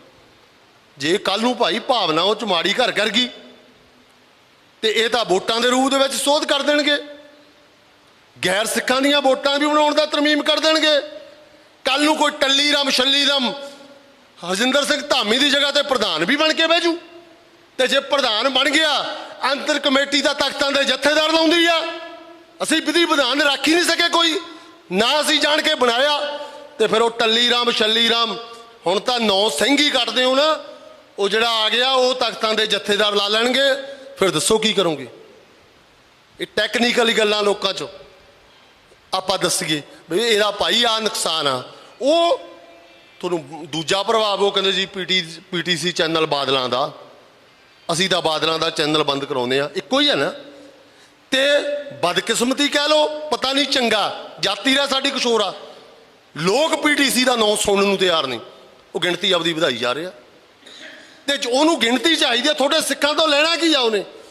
ਉਹ ਕਹਿੰਦਾ ਮੇਰੇ ਮਗਰ ਲੋਕ ਵਾਲੇ ਹੋ ਜਾਣ। ਇਸ ਕਰਕੇ ਜੇ ਮੀਟਿੰਗਾਂ 1 ਦਿਨ ਦੀ ਜਾਂ 2 ਦਿਨ ਦੀ ਬੋਲ ਕੇ ਨਹੀਂ ਕੁਛ ਕੀਤਾ ਜਾ ਸਕਦਾ, ਇਹਨੂੰ ਨਿਰੰਤਰ, ਮੈਂ ਪਿਛਲੀਆਂ ਮੀਟਿੰਗਾਂ ਦੇ ਵਿੱਚ ਵੀ ਕਿਹਾ, ਨਿਰੰਤਰ ਐਸਾ ਸਿਸਟਮ ਜਾਈਏ, ਕੋਈ ਇੱਕ ਕਮੇਟੀ ਬਣੇ ਜਿਹੜੀ ਸਮੇਂ ਤੋਂ ਸਮੇਂ ਹਰ ਮਸਲੇ ਦੇ ਸੁਝਾਅ ਦੇਵੇ, ਉੱਤੇ ਵਿਚਾਰ ਹੋਵੇ। ਵਿਚਾਰ ਕਰਨ ਤੋਂ ਬਾਅਦ ਆਪਾਂ ਆਪਦੇ ਆਪ ਨੂੰ ਠੀਕ। ਮਨੁੱਖ ਕਦੇ ਪੂਰਾ ਨਹੀਂ ਹੁੰਦਾ, ਨਾ ਹਰਜਿੰਦਰ ਸਿੰਘ ਧਾਮੀ ਪੂਰਾ, ਨਾ ਮੈਂ ਪੂਰਾ, ਨਾ ਪਹਿਲਾਂ ਵਾਲੇ ਪ੍ਰਧਾਨ ਪੂਰੇ ਆ। ਕਮੀਆਂ ਤਾਂ ਹੁੰਦੀਆਂ ਹੀ ਆ, ਪਰ ਜਦੋਂ ਆਪਾਂ ਆਪਦੀ ਕਮੀ ਲੁਕੋ ਲੈਂਦੇ ਆ, ਪ੍ਰੋਬਲਮ ਤਾਂ ਆਉਂਦੀ ਆ। ਆਪਾਂ ਉਹਦੇ ਮੈਂਬਰਾਂ 'ਚ ਤਾਂ ਉਹ ਗੱਲ ਦੇਖੋ ਜੀ, ਆਹ ਹਾਲਾਤ ਸੀ, ਅੱਜ ਅਸੀਂ ਆਹ ਵਾ। ਹੁਣ ਮਤਾ ਲੈਣ ਦਾ ਸਾਨੂੰ ਤਾਂ ਇਹ ਨਹੀਂ ਵੀ ਅਸੀਂ ਤਾਂ ਵਿਰੋਧਤਾ ਕਰਨੀ ਆ, ਨਾ ਲਿਆਉਂਦੇ ਅਸੀਂ ਤਾਂ ਵੀ ਕਰ ਰਹੇ ਹਾਂ। ਕੀ ਇਹਦਾ ਅਗਲਾ ਕੀ ਕਦਮ ਕਿ ਪੀਟੀਸੀ ਚੈਨਲ ਬੰਦ ਹੋਊ? ਸ਼੍ਰੋਮਣੀ ਕਮੇਟੀ ਆਪਦਾ ਚੈਨਲ ਬਣਾਊ? ਇਹ ਵੀ ਮੈਂਬਰਾਂ ਨੂੰ ਦੱਸਿਓ, ਨਾਲ ਹੀ ਸੱਤ ਉਹਦੀ ਰਾਏ ਪੁੱਛ ਲਓ। ਇਸ ਕਰਕੇ ਦੁਬਿਧਾ 'ਚ ਨਾ ਪਾਓ। ਦੁਬਿਧਾ ਨਹੀਂ ਨੁਕਸਾਨ ਕੀਤਾ, ਮੰਨੇ ਚਾਹੇ ਕੋਈ ਨਾ ਮੰਨੇ, ਨਾ ਮੰਨਿਓ। ਕਿਉਂਕਿ ਬੀਤੇ ਸਮੇਂ 'ਚ ਅੱਜ ਦਾ ਮਾਹੌਲ ਸਿਖਾਵਾਂ, ਜਦੋਂ ਕੋਈ ਬੋਲਦਾ ਨਾ ਇੱਥੇ ਤੱਤੀ ਗੱਲ ਕਹਿ ਲਓ ਜਾਂ ਕਿਸੇ ਦੇ ਖਿਲਾਫ, ਹੌਲੀ ਹੌਲੀ ਕਰਕੇ ਮਗਰ ਪੈ ਜਾਂਦੇ ਆ। ਪਿਛਲੀ ਵਾਰੀ ਇਲੈਕਸ਼ਨ ਸੀ, 2-3 ਵਿਚਾਰੇ ਸਤਿਕਾਰਯੋਗ ਆ, ਮੈਂ ਤਾਂ ਬੱਚਾ ਉਹਨਾਂ ਦਾ, ਉਹ ਕਹਿੰਦੇ ਬੀਜੇਪੀ ਦਾ ਦਲਾਲ ਆ ਗਿਆ। ਸਮੇਂ ਸਮੇਂ ਤੇ ਆ। ਜੇ ਅੱਜ ਅਸੀਂ ਮਾੜੀ ਮੋਟੀ ਕੁਛ ਕਰਤੀ, ਕਹਿਣਗੇ ਭਗਵੰਤ ਮਾਨ ਦਾ ਦਲਾਲ ਆ ਗਿਆ। ਉਹ ਇਹ ਸਰਟੀਫਿਕੇਟ ਜਦੋਂ ਦਿੰਦੇ ਆ, ਪ੍ਰੋਬਲਮ ਤਾਂ ਆਉਂਦੀ ਆ। ਜੇ ਕੋਈ ਗੱਲ ਕਰਦਾ ਉਹਦੀ ਗੱਲ ਸੁਣੋ ਤਾਂ ਸਹੀ, ਉਹਨੂੰ ਕਹੋ ਉੱਠ ਕੇ ਵੀ ਇਹ ਤੇਰਾ ਤਰਕ ਗੈਰ ਵਾਜਬਾ, ਬਾਦ ਬਵਾਦ ਨਾ ਪਾਓ। ਇਸ ਲਈ ਆਪਾਂ ਆਪਦੇ ਤੇ ਦੇਖੀਏ। ਦੇਖੋ ਸਰਕਾਰਾਂ ਦੀ ਦਖਲਦਾਰੀ ਨਹੀਂ ਹੋਣੀ ਚਾਹੀਦੀ। ਨਾਲ ਇਹ ਵੀ ਕਹੀਏ ਜਿਹੜੀਆਂ ਪਿਛਲੀਆਂ ਸਰਕਾਰਾਂ ਦਖਲਅੰਦਾਜ਼ੀ ਗਲਤ ਕਰਦੀਆਂ ਰਹੀਆਂ, ਹੁਣ ਤੋਂ ਨਹੀਂ ਅਸੀਂ ਹੋਣ ਦੇਵਾਂਗੇ। ਕੱਲ ਨੂੰ ਫੇਰ ਸਰਕਾਰ ਕੋਈ ਆ ਜਾਵੇ ਆਪਣੇ ਸੂਤ ਵਾਲੀ, ਫਿਰ ਕੀ, ਫਿਰ ਅਸੀਂ ਆਪਦਾ ਨਜ਼ਰੀਆ ਬਦਲ ਲੈਂਦੇ ਹਾਂ। ਇਸ ਕਰਕੇ ਮੈਂ ਕਹਿੰਦਾ ਪ੍ਰਧਾਨ ਜੀ, ਮੇਰੀ ਜਾਤੀ ਰਿਹਾ ਐਜ਼ ਏ ਵੀ ਜੇ ਕਈ ਵਾਰੀ ਗਲਤ ਸਹੀ ਨੂੰ ਨਹੀਂ ਦੇਖਿਆ ਜਾਂਦਾ, ਜਦੋਂ ਐਸੇ ਮੁੱਦੇ ਉੱਭਰ ਜਾਣ ਜਿਹਨੇ ਕੌਮ ਦੀ ਹੋਣੀ ਨੂੰ ਬਦਲਣਾ ਹੋਵੇ, ਲੋਕਾਂ 'ਚ ਸਿੱਖਾਂ 'ਚ ਭਰੋਸੇਯੋਗਤਾ ਪੈਦਾ ਕਰਨੀ ਹੋਵੇ, ਸ਼੍ਰੋਮਣੀ ਕਮੇਟੀ ਦਾ ਭਰੋਸਾ ਬਰਕਰਾਰ ਕਰਨਾ ਹੋਵੇ, ਕਈ ਵਾਰੀ ਛੋਟੇ ਮੋਟੇ ਫੈਸਲੇ ਠੋਸ ਵੀ ਲੈਣੇ ਪੈ ਜਾਂਦੇ ਆ। ਕਰਿਓ ਜੋ ਬਹੁਤ ਸੰਮਤੀ ਤੁਸੀਂ ਆਪਦੀ। ਪੀਟੀਸੀ ਚੈਨਲ ਦੇ ਲੋਕ ਖਿਲਾਫ ਆ, ਮੈਂ ਵੀ ਖਿਲਾਫ ਆ। ਜੇ ਕੁਝ ਸਹੀ ਆ ਤੁਸੀਂ ਕਮ ਸੇ ਕਮ ਮੈਂਬਰਾਂ ਨੂੰ ਐਗਰੀਮੈਂਟ ਤਾਂ ਦੇ ਦਿਓ। ਜਿਹੜਾ ਐਗਰੀਮੈਂਟ ਕੀਤਾ ਹੋਇਆ ਉਹ ਦੇ ਕੇ ਕੀ ਪਤਾ ਅਸੀਂ ਤੁਹਾਡੇ ਨਾਲ ਸਹਿਮਤੀ ਹੋਈ ਹੈ, ਹਜੇ ਤੱਕ ਕਿਸੇ ਮੈਂਬਰ ਨੂੰ ਐਗਰੀਮੈਂਟ ਨਹੀਂ ਦਿੱਤਾ ਜਾ ਰਿਹਾ। ਇਸ ਕਰਕੇ ਮੈਂ ਅੰਤ ਵਿੱਚ ਇਹੀ ਆ, ਹਮੇਸ਼ਾ ਹੀ ਆਪਦੀ ਤੁਸ਼ ਬੁੱਧੀ ਦੇ ਅਨੁਸਾਰ ਜੋ ਗੁਰੂ ਨੇ ਮੱਤ ਬਖਸ਼ੀ ਆ, ਇਸ ਸਰਕਾਰ ਨੇ ਜਿਹੜਾ ਮਤਾ ਪਾਸ ਕੀਤਾ ਉਹਦੇ ਵਰਖਲਾਫ ਆ। ਤੁਸੀਂ ਉਹਦੇ ਲਈ ਕੋਈ ਕੀ ਲੜਾਈ ਲੜਨੀ ਆ, ਟੈਕਨੀਕਲੀ ਤੌਰ ਤੇ ਕੀ ਹੈ ਉਹ ਲੜਨੀ ਚਾਹੀਦੀ ਆ। ਸ਼ਾਇਦ ਜਿੰਨਾ ਕੁ ਮੈਨੂੰ ਗਿਆਨ ਆ 6 ਮੰਥ ਉਹ ਗਵਰਨਰ ਜੀ ਰੱਖ ਲੈਣਗੇ, ਵਿਡਰਾ ਕਰਦੇ ਆ। ਪਰ ਜੇ ਕਿਉਂਕਿ ਭਗਵੰਤ ਮਾਨ ਲੋਕਾਂ ਨਾਲ ਜੁੜਿਆ, ਉਹਨੂੰ ਬਹੁਤ ਸਿੱਖਾਂ ਨੇ ਵੋਟਾਂ ਪਾਈਆਂ, ਇਹ ਗੱਲ ਯਾਦ ਰੱਖਿਓ। ਜਦੋਂ ਉਹਨੂੰ ਪਤਾ ਲੱਗ ਗਿਆ ਵੀ ਸਿੱਖ ਉੱਠ ਖੜੇ, ਯਾਰ ਪੋਲੀਟੀਕਲ ਬੰਦੇ ਦਾ ਦੀਨ ਬਾਜੂ ਕੀ ਹੁੰਦਾ, ਐਂ ਫਿਰ ਜਾਂਦੇ ਆ। ਇਸ ਕਰਕੇ ਆਪਣੇ ਤੇ ਜਿਹੜੀਆਂ ਉਂਗਲਾਂ ਉੱਠਦੀਆਂ ਰਹੀਆਂ, ਆਪਾਂ ਵੀ ਉਹ ਗੱਲਾਂ ਦਾ ਧਿਆਨ ਰੱਖੀਏ। ਆਪਾਂ ਵੀ ਕਹਿ ਕੇ ਸਰਕਾਰਾਂ ਮਾਫੀਆਂ ਦਵਾਉਂਦੇ ਰਹੇ ਆ ਜਾਂ ਉਹ ਕਰਦੇ ਆ, ਸਾਡੇ ਤੇ ਵੀ ਲੋਕਾਂ ਨੇ ਜੁੱਤੀਆਂ ਮਾਰੀਆਂ ਤਾਂ ਪਿਰਤ ਆਪਾਂ ਬਾਤੀ। ਇਸ ਕਰਕੇ ਆਪਾਂ ਕਹੀਏ ਇਹ ਗਲਤ ਆ, ਗਾਹਾਂ ਤੋਂ ਅਸੀਂ ਪਿਰਤ ਕਿਸੇ ਦੀ ਚੱਲਣ ਨਹੀਂ ਦੇਣੀ। ਸਾਰੀ ਸੰਗਤ ਦਾ ਬਹੁਤ ਬਹੁਤ ਧੰਨਵਾਦ। ਵਾਹਿਗੁਰੂ ਜੀ ਕਾ ਖਾਲਸਾ, ਵਾਹਿਗੁਰੂ ਜੀ।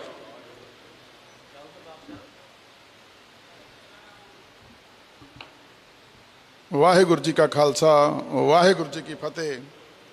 ਹੁਣ ਮੈਂ ਬੇਨਤੀ ਕਰਾਂਗਾ ਸਰਦਾਰ ਅਵਤਾਰ ਸਿੰਘ ਜੀ ਰਿਆ, ਜੂਨੀਅਰ ਮੀਤ ਪ੍ਰਧਾਨ ਸ਼੍ਰੋਮਣੀ ਗੁਰਦੁਆਰਾ ਪ੍ਰਬੰਧਕ ਕਮੇਟੀ, ਉਹ ਆਪਣੇ ਵਿਚਾਰ ਸਾਂਝੇ ਕਰਨਗੇ। ਹਾਂਜੀ ਹਾਂਜੀ, ਚਲੋ ਤੁਹਾਡੇ ਨਾਲ ਲਾ ਦਿੰਦੇ, ਅੱਜ ਤੁਹਾਨੂੰ ਬਾਅਦ ਚ ਬੁਲਾਵਾਂਗੇ।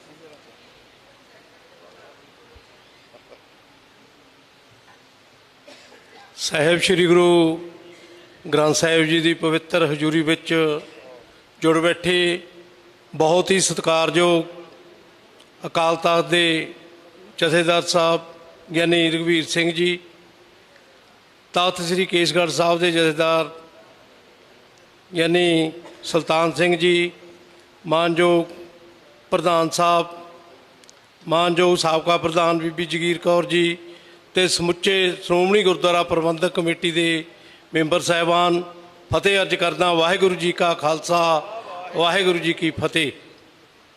ਅੱਜ ਜਿਹੜਾ ਇਜਲਾਸ ਬੁਲਾਇਆ ਗਿਆ ਇਹਦੇ ਵਿੱਚ ਸਿੱਖ ਕੌਮ ਨੂੰ ਬੜੀਆਂ ਵੱਡੀਆਂ ਚੁਣੌਤੀਆਂ ਦਿੱਤੀਆਂ ਗਈਆਂ ਨੇ, ਜਿਹਦੇ ਲਈ ਬਹੁਤ ਜ਼ਰੂਰੀ ਸੀ ਕਿ ਆਪਾਂ ਇਕਜੁੱਟਤਾ ਹੋ ਕੇ ਇਹ ਜਿਹੜਾ ਸਰਕਾਰ ਨੂੰ ਉਹਦਾ ਜਵਾਬ ਦਈਏ। ਸਰਕਾਰ ਦੇ ਵਿੱਚ ਜੋ ਕਦੇ ਵੀ ਅੱਜ ਤੱਕ ਨਹੀਂ ਹੋਇਆ, ਪੰਜਾਬ ਸਰਕਾਰ ਨੇ ਉਹ ਜਿਹੜੇ ਬਿੱਲ ਨੇ ਪਾਸ ਕੀਤੇ, ਪਰ ਮੈਂ ਉਹ ਬਿੱਲ ਨੂੰ ਮੁੱਢੋਂ ਰੱਦ ਕਰਦਾ। ਤੇ ਉਹਦੇ ਵਿੱਚ ਇੱਕ ਬੇਨਤੀ ਹੋਰ ਵੀ ਹੈ। ਇੱਕ ਸਾਡੇ ਬਹੁਤ ਹੀ ਸਤਿਕਾਰਯੋਗ ਨੇ ਵਿਧਾਇਕ ਸ਼੍ਰੀ ਬੁੱਧਰਾਮ ਜੀ, ਜਿਨ੍ਹਾਂ ਨੇ ਹਾਊਸ ਦੇ ਵਿੱਚ ਖੜ੍ਹ ਕੇ ਸਾਡੇ ਭਗਤ ਸਾਹਿਬਾਨ ਭੱਟ ਸਾਹਿਬਾਨਾਂ ਦੇ ਇਸ ਤਰੀਕੇ ਨਾਲ ਨਾਂ ਲੈ ਕੇ ਉਹਨੇ ਸੰਬੋਧਨ ਕੀਤਾ, ਜਿਹੜੇ ਕਿ ਸਾਨੂੰ ਬੜੀ ਹੀ ਉਸ ਗੱਲ 'ਤੇ ਦਿੱਕਤ ਆਈ। ਸਿੱਖ ਕੌਮ ਦੇ ਜਿਹੜੇ ਹਿਰਦੇ ਨੇ ਉਹ ਬਲੂੰਦਰੇ ਗਏ, ਕਿਉਂਕਿ ਸਾਡੇ ਗੁਰੂ ਸਾਹਿਬਾਨਾਂ ਨੇ ਉਹਨਾਂ ਦੇ ਭਗਤ ਸਾਹਿਬਾਨਾਂ ਦੀ ਭੱਟ ਸਾਹਿਬਾਨਾਂ ਦੀ ਜਿਹੜੀ ਗੁਰਬਾਣੀ ਹੈ ਉਹ ਸਾਹਿਬ ਸ੍ਰੀ ਗੁਰੂ ਗ੍ਰੰਥ ਸਾਹਿਬ ਜੀ ਦੇ ਵਿੱਚ ਦਰਜ ਕੀਤੀ, ਬਰਾਬਰ ਦਾ ਸਤਿਕਾਰ ਦਿੱਤਾ। ਪਰ ਉਸ ਵਿਧਾਇਕ ਨੂੰ ਇਹ ਸਿੱਖ ਕੌਮ ਤੋਂ ਮਾਫੀ ਮੰਗਣੀ ਚਾਹੀਦੀ ਹੈ।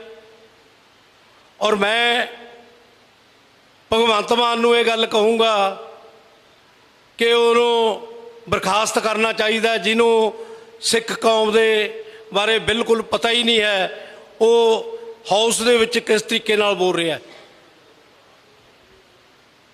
ਅੱਜ ਲੋੜ ਹੈ ਸਿੱਖ ਕੌਮ ਨੂੰ ਇਕੱਤਰ ਹੋਣ ਦੀ, ਕਿਉਂਕਿ ਇੱਕ ਮੁੱਖ ਮੰਤਰੀ ਇਹ ਗੱਲਾਂ ਸੁਣ ਰਿਹਾ, ਉਹਦੇ ਵਿੱਚ ਸਿੱਖ ਵਿਧਾਇਕ ਵੀ ਬੜੇ ਬੈਠੇ ਸੀ ਜਿਨ੍ਹਾਂ ਨੇ ਇੱਕ ਵੀ ਲਫ਼ਜ਼ ਨਹੀਂ ਉਸ ਦੇ ਖਿਲਾਫ ਬੋਲਿਆ। ਡਾਕਟਰ ਸੁਖਵਿੰਦਰ ਸਿੰਘ ਸੁੱਖੀ ਜਿਹੜੇ ਬੰਗਾ ਤੋਂ ਵਿਧਾਇਕ ਨੇ, ਉਹ ਵੀ ਸਾਡੇ ਭਾਈਚਾਰੇ ਦੇ ਵਿੱਚੋਂ ਨੇ, ਉਹਨਾਂ ਨੇ ਵੀ ਉਹਦਾ ਵਿਰੋਧ ਕੀਤਾ, ਪਰ ਉਹਨਾਂ ਦੇ ਹਾਊਸ ਦੇ ਜਿਹੜੇ ਮੈਂਬਰ ਸੀ ਹੋਰ ਕਿਸੇ ਨੇ ਵੀ ਉਹਦੇ ਕਿੰਤੂ ਪਰੰਤੂ ਨਹੀਂ ਕੀਤਾ। ਜਦ ਕਿ ਜਿਹੜੇ ਸਾਡੇ ਉੱਥੇ ਸਿੱਖ ਵਿਧਾਇਕ ਸੀ ਉਹਨਾਂ ਨੂੰ ਉਸ ਗੱਲ ਤੇ ਜ਼ਰੂਰ ਪਹਿਰਾ ਦੇਣਾ ਚਾਹੀਦਾ ਸੀ ਔਰ ਉਹਦੇ ਖਿਲਾਫ ਉਸ ਹਾਊਸ ਦੇ ਵਿੱਚ ਬੋਲਣਾ ਚਾਹੀਦਾ ਸੀ। ਔਰ ਮੈਂ ਉਸ ਗੱਲ ਦੀ ਸਖਤ ਸ਼ਬਦਾਂ ਵਿੱਚ ਨਿੰਦਾ ਕਰਦਾ ਹਾਂ। ਔਰ ਮੈਂ ਪ੍ਰਧਾਨ ਸਾਹਿਬ ਨੂੰ ਕਹੂੰਗਾ ਕਿ ਉਹਦਾ ਆਪਣੇ ਹਾਊਸ ਦੇ ਵਿੱਚ ਮਤਾ ਪਾ ਕੇ ਉਹਦੀ ਬਰਖਾਸਤੀ ਦੀ ਮੰਗ ਕਰਨੀ ਚਾਹੀਦੀ ਹੈ। ਸੋ ਮੈਂ ਜ਼ਿਆਦਾ ਸਮਾਂ ਨਾ ਲੈਂਦਾ ਹੋਇਆ, ਕਿਉਂਕਿ ਹੋਰ ਵੀ ਸਾਡੇ ਆਗੂਆਂ ਨੇ ਬੋਲਣਾ ਹੈ, ਮੈਂ ਇੰਨੀ ਕੁ ਬੇਨਤੀ ਕਰਦਾ ਕਿ ਇਹੋ ਜਿਹੇ ਇਨਸਾਨਾਂ ਦਾ ਡਟ ਕੇ ਵਿਰੋਧ ਕਰਨਾ ਚਾਹੀਦਾ ਹੈ ਜਿਨ੍ਹਾਂ ਨੂੰ ਸਿੱਖ ਕੌਮ ਬਾਰੇ ਬਿਲਕੁਲ ਹੀ ਕਿਸੇ ਕਿਸਮ ਦਾ ਪਤਾ ਨਹੀਂ ਹੈ। ਔਰ ਉਹ ਹਾਊਸ ਦੇ ਵਿੱਚ ਖੜ੍ਹ ਕੇ ਜਦੋਂ ਸਾਡੇ ਸਿੱਖ ਕੌਮ ਦੇ ਨਾ ਭਗਤ ਸਾਹਿਬਾਨਾਂ ਲਈ ਭੱਟ ਸਾਹਿਬਾਨਾਂ ਲਈ ਬੋਲਦੇ ਨੇ ਤਾਂ ਉਹ ਸਾਡੇ ਸਿੱਖ ਕੌਮ ਦੇ ਜਿਹੜੇ ਹਿਰਦੇ ਨੇ ਉਹ ਬਲੂੰਦਰੇ ਗਏ ਨੇ। ਸੋ ਮੈਂ ਅੰਤ ਦੇ ਵਿੱਚ ਫੇਰ ਇਹ ਬੇਨਤੀ ਕਰੂੰਗਾ ਆਪਣੇ ਹਾਊਸ ਨੂੰ ਕਿ ਉਹਦੇ ਖਿਲਾਫ ਇਹ ਮਤਾ ਪਾ ਕੇ ਉਹਨੂੰ ਬਰਖਾਸਤੀ ਦੀ ਮੰਗ ਕਰਨੀ ਚਾਹੀਦੀ ਆ। ਵਾਹਿਗੁਰੂ ਜੀ ਕਾ ਖਾਲਸਾ, ਵਾਹਿਗੁਰੂ ਜੀ ਕੀ ਫਤਿਹ।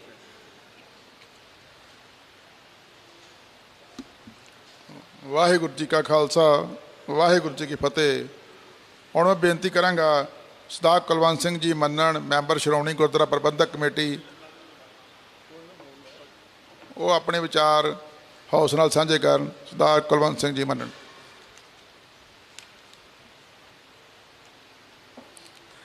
ਧੰਨ ਧੰਨ ਸ੍ਰੀ ਗੁਰੂ ਗ੍ਰੰਥ ਸਾਹਿਬ ਜੀ ਦੀ ਨਿੱਘੀ ਤੇ ਪਿਆਰੀ ਗੋਦ ਵਿੱਚ ਜੁੜ ਬੈਠੇ ਸਾਡੇ ਬਹੁਤ ਹੀ ਸਤਿਕਾਰਯੋਗ ਜਥੇਦਾਰ ਸ੍ਰੀ ਅਕਾਲ ਤਖ਼ਤ ਸਾਹਿਬ ਗਿਆਨੀ ਰਘਵੀਰ ਸਿੰਘ ਜੀ, ਜਥੇਦਾਰ ਗਿਆਨੀ ਸੁਲਤਾਨ ਸਿੰਘ ਜੀ, ਜਥੇਦਾਰ ਕੇਸਗੜ੍ਹ ਸਾਹਿਬ, ਪ੍ਰਧਾਨ ਸ਼੍ਰੋਮਣੀ ਕਮੇਟੀ ਹਰਜਿੰਦਰ ਸਿੰਘ ਜੀ ਧਾਮੀ, ਸਾਬਕਾ ਪ੍ਰਧਾਨ ਬੀਬੀ ਜਗੀਰ ਕੌਰ ਜੀ, ਸਮੁੱਚੇ ਅਹੁਦੇਦਾਰ ਸਭਾਨ ਔਰ ਮੈਂਬਰ ਸਭਾਨ ਫਤਿਹ ਬੁਲਾਓ ਜੀ। ਵਾਹਿਗੁਰੂ ਜੀ ਕਾ ਖਾਲਸਾ, ਵਾਹਿਗੁਰੂ ਜੀ ਕੀ ਫਤਿਹ।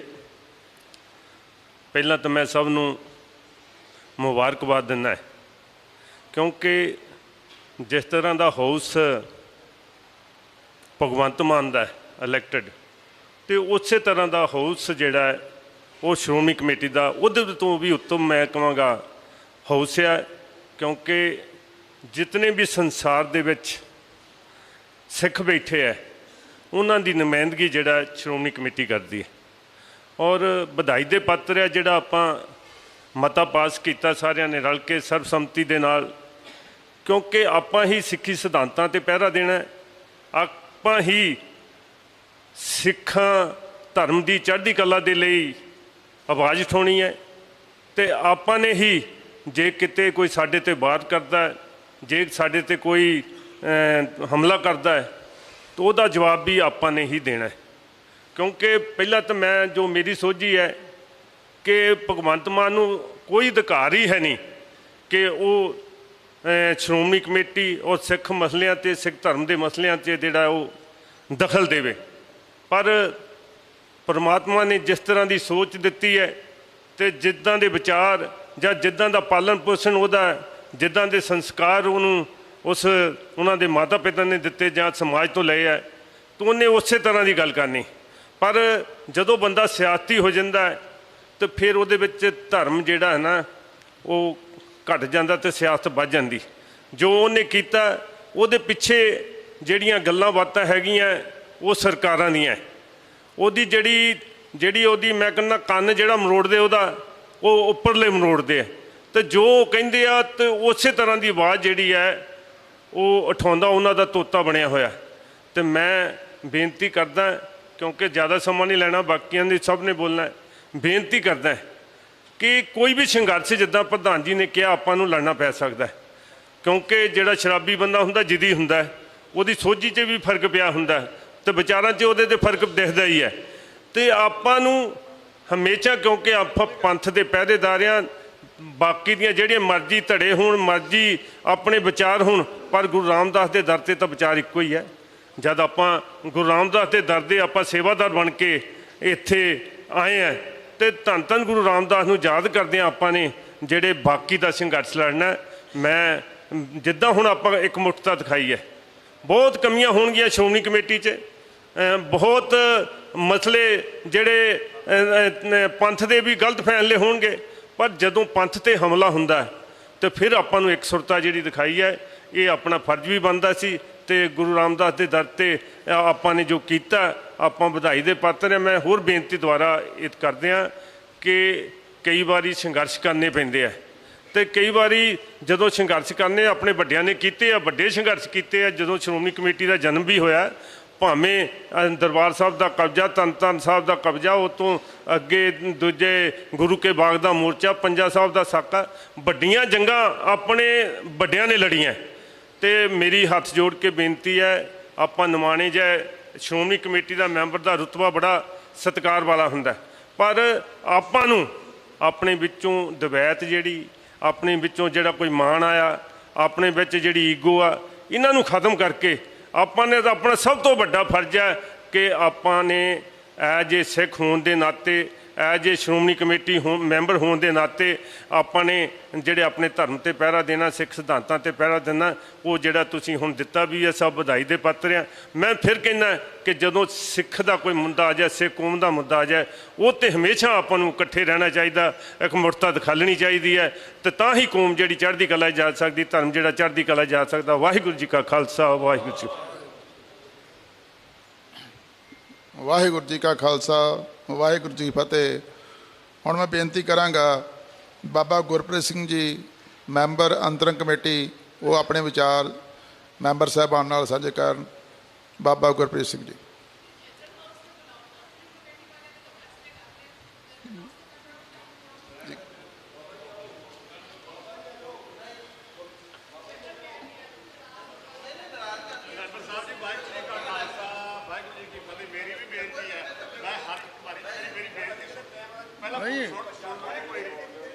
ਬਾਬਾ ਜੀ ਫੇਰ ਕੀ ਹੋਇਆ ਜੀ, ਹੋਇਆ 12:15 12:30 ਵੱਜ ਗਏ। ਹਰ ਵਾਰੀ ਇਹ ਹੁੰਦਾ ਵੀ ਪ੍ਰਧਾਨ ਜੀ ਨੂੰ ਬੇਨਤੀ ਕਰੀ ਆ, ਕਹਿੰਦੇ ਪ੍ਰਤਾਪ ਸਿੰਘ ਜੀ ਤੁਸੀਂ ਪਲੀਜ਼ ਤੁਸੀਂ ਨਾ ਕਰੋ। ਮੈਨੂੰ ਕਿਹਾ ਵੀ ਨਹੀਂ ਕੱਲ ਤੱਕ ਜੈਸ ਇੱਕ ਮਿੰਟ ਬਹਿ ਜਾ, ਕੋਈ ਨਹੀਂ ਇੱਕ ਗੱਲ ਥੋੜਾ ਵੀ ਤੁਸੀਂ ਬਾਬਾ ਜੀ ਆਓ ਜੀ। ਬਾਬਾ ਗੁਰਪ੍ਰੀਤ ਸਿੰਘ ਜੀ ਨੂੰ ਬੇਨਤੀ ਆ ਕਿ ਉਹ ਆਪਣੇ ਸਟੇਜ ਤੇ ਆ ਕੇ ਆਪਣੇ ਵਿਚਾਰ ਸਾਂਝੇ ਕਰਨ। ਆਓ ਜੀ।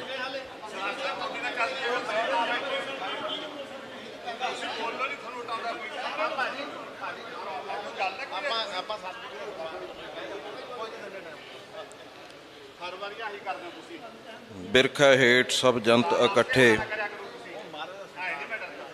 ਇੱਕ ਤੱਤੇ ਇੱਕ ਬੋਲਣ ਮਿੱਠੇ, ਅਸਤ ਅਦੋਤ ਪਿਆ ਉੱਠ ਚੱਲੇ, ਜਿਉਂ ਜਿਉਂ ਔਧ ਬਿਹਾਣੀਆਂ। ਗੁਰੂ ਰੂਪ ਖਾਲਸਾ ਜੀ, ਵਾਹਿਗੁਰੂ ਜੀ ਕਾ ਖਾਲਸਾ, ਵਾਹਿਗੁਰੂ ਜੀ ਕੀ ਫਤਿਹ। ਸ਼੍ਰੀ ਗੁਰੂ ਗ੍ਰੰਥ ਸਾਹਿਬ ਮਹਾਰਾਜ ਸੱਚੇ ਪਾਤਸ਼ਾਹ ਜੀ ਦੀ ਪਾਕ ਪਵਿੱਤਰ ਹਜ਼ੂਰੀ, ਸ਼੍ਰੀ ਗੁਰੂ ਰਾਮਦਾਸ ਮਹਾਰਾਜ ਸਾਹਿਬ ਸੱਚੇ ਪਾਤਸ਼ਾਹ ਜੀ ਦਾ ਪਾਵਨ ਦਰ, ਜਿਸ ਦਰ 'ਤੇ ਸਾਨੂੰ ਸਾਡੇ ਪਤਾ ਨਹੀਂ ਕਿਹੜੇ ਜਨਮਾਂ ਦੇ ਕਰਮਾਂ ਦੇ ਆਧਾਰ 'ਤੇ ਇਹ ਵੱਡੀਆਂ ਸੇਵਾਵਾਂ ਇਸ ਦਰ ਦੀਆਂ ਮਿਲੀਆਂ ਨੇ। ਸਮਾਂ ਬਹੁਤ ਹੋ ਗਿਆ। ਮੈਂ ਸਭ ਤੋਂ ਪਹਿਲਾਂ ਮੈਂ ਇਹ ਬੇਨਤੀ ਕਰਦਾ ਕਿ ਸਰਦਾਰ ਜਸਵੰਤ ਸਿੰਘ ਪੜੈਣ ਨੇ ਜੋ ਇੱਕ ਇੱਕ ਲਫ਼ਜ਼ ਬੋਲਿਆ ਮੈਂ ਉਹਦੀ ਪ੍ਰੋੜਤਾ ਕਰਦਾ, ਮੇਰੇ ਵੀ ਉਹੀ ਸਮਝੇ ਜਾਣ। ਇਸ ਕਰਕੇ ਮੈਂ ਉਹਨਾਂ ਗੱਲਾਂ ਨੂੰ ਦੁਬਾਰਾ ਦੁਹਰਾਉਣਾ, ਕਿਉਂਕਿ ਸਮੇਂ ਦੀ ਨਜ਼ਾਕਤ ਨੂੰ ਸਮਝਦਿਆਂ ਬੇਨਤੀ ਇਹ ਆ, ਜੇ ਕਿਤੇ ਲੱਤ ਤੇ ਨਸੂਰ ਹੋ ਜਾਵੇ, ਲੱਤ ਨਹੀਂ ਵੱਢੀ ਜਾਂਦੀ, ਉਸ ਨਸੂਰ ਦਾ ਇਲਾਜ ਕੀਤਾ ਜਾਂਦਾ, ਜਿਸ ਕਾਰਨ ਇਹ ਮਾਮਲਾ ਇੱਥੋਂ ਲੈ ਕੇ ਇੱਥੇ ਤੱਕ ਪਹੁੰਚ ਗਿਆ।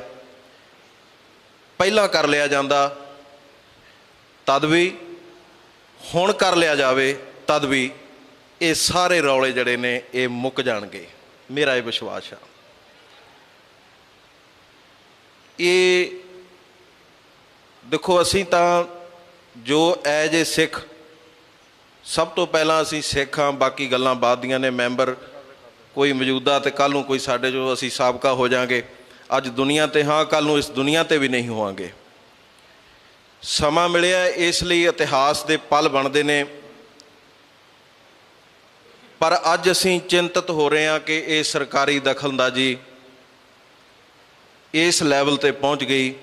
ਕਿਤੇ ਸਾਨੂੰ ਇਹ ਵੀ ਸਵੈ ਚਿੰਤਨ ਕਰਨਾ ਪਊਗਾ ਕਿ ਕਿਹੜੀਆਂ ਸਰਕਾਰਾਂ ਵੇਲੇ ਇਹ ਸਭ ਤੋਂ ਵੱਧ ਦਖਲਅੰਦਾਜ਼ੀ ਇਸ ਸ਼੍ਰੋਮਣੀ ਕਮੇਟੀ ਵਿੱਚ ਹੋਈ। ਇਸ ਕਰਕੇ ਕਿੱਕਰਾਂ ਦੇ ਬੀਜ ਕੇ ਉੱਥੋਂ ਦਾਖਾਂ ਨਹੀਂ ਮਿਲਦੀਆਂ, ਇਹ ਗੁਰਬਾਣੀ ਦਾ ਸਿਧਾਂਤ ਆ। ਆਗੇ ਸਮਝ ਚਲੋ ਨੰਦ ਲਾਲ ਪਾਤਸ਼ਾਹ, ਜੋ ਬੀਤੀ ਸੋ ਬੀਤੀ। ਮੈਂ ਤੁਹਾਨੂੰ ਇਹੀ ਬੇਨਤੀ ਕਰਦਾ ਕਿ ਠੀਕ ਹੈ, ਸਰਕਾਰ ਦੀ ਦਖਲਅੰਦਾਜ਼ੀ ਨਾਲ ਅਸੀਂ ਸਾਰਿਆਂ ਨੇ ਤੁਹਾਡੇ ਨਾਲ ਬਿਨਾਂ ਕਿਸੇ ਉਜ਼ਰ ਤੋਂ ਸਹਿਮਤੀ ਦਿੱਤੀ ਆ, ਪਰ ਤੁਹਾਨੂੰ ਲਿਖਤੀ ਰੂਪ ਦੇ ਵਿੱਚ ਅਸੀਂ ਉਸ ਨਸੂਰ ਦੀ ਵੀ ਗੱਲ ਕੀਤੀ ਆ ਜਿਹਦੀ ਵਜ੍ਹਾ ਦੇ ਨਾਲ ਇਹ ਸਾਰਾ ਕੁਛ ਆ। ਤਾਂ ਅਸੀਂ ਉਮੀਦ ਕਰਦੇ ਹਾਂ ਕਿ ਤੁਸੀਂ ਗੁਰੂ ਕੇ ਸਿੱਖ ਹੋਣ ਦੇ ਨਾਤੇ, ਮੈਂ ਤਾਂ ਇਹ ਕਹਿੰਦਾ ਪ੍ਰਧਾਨ ਹੋਣ ਦੇ ਨਾਤੇ ਨਹੀਂ, ਗੁਰੂ ਕੇ ਸਿੱਖ ਹੋਣ ਦੇ ਨਾਤੇ, ਕਿਸੇ ਦੇ ਹਿੱਤ ਕਿਸੇ ਦੇ ਨਾ ਹਿੱਤ, ਕੋਈ ਇੱਥੇ ਕੁਛ ਦਿੰਦਾ ਹੈ ਕੁਛ ਨਹੀਂ ਲੈਂਦਾ, ਇਹ ਇਲਜ਼ਾਮ ਤਰਾਸ਼ੀਆਂ ਨੂੰ ਵੀ ਪਰੇ ਰੱਖ ਦਿਓ।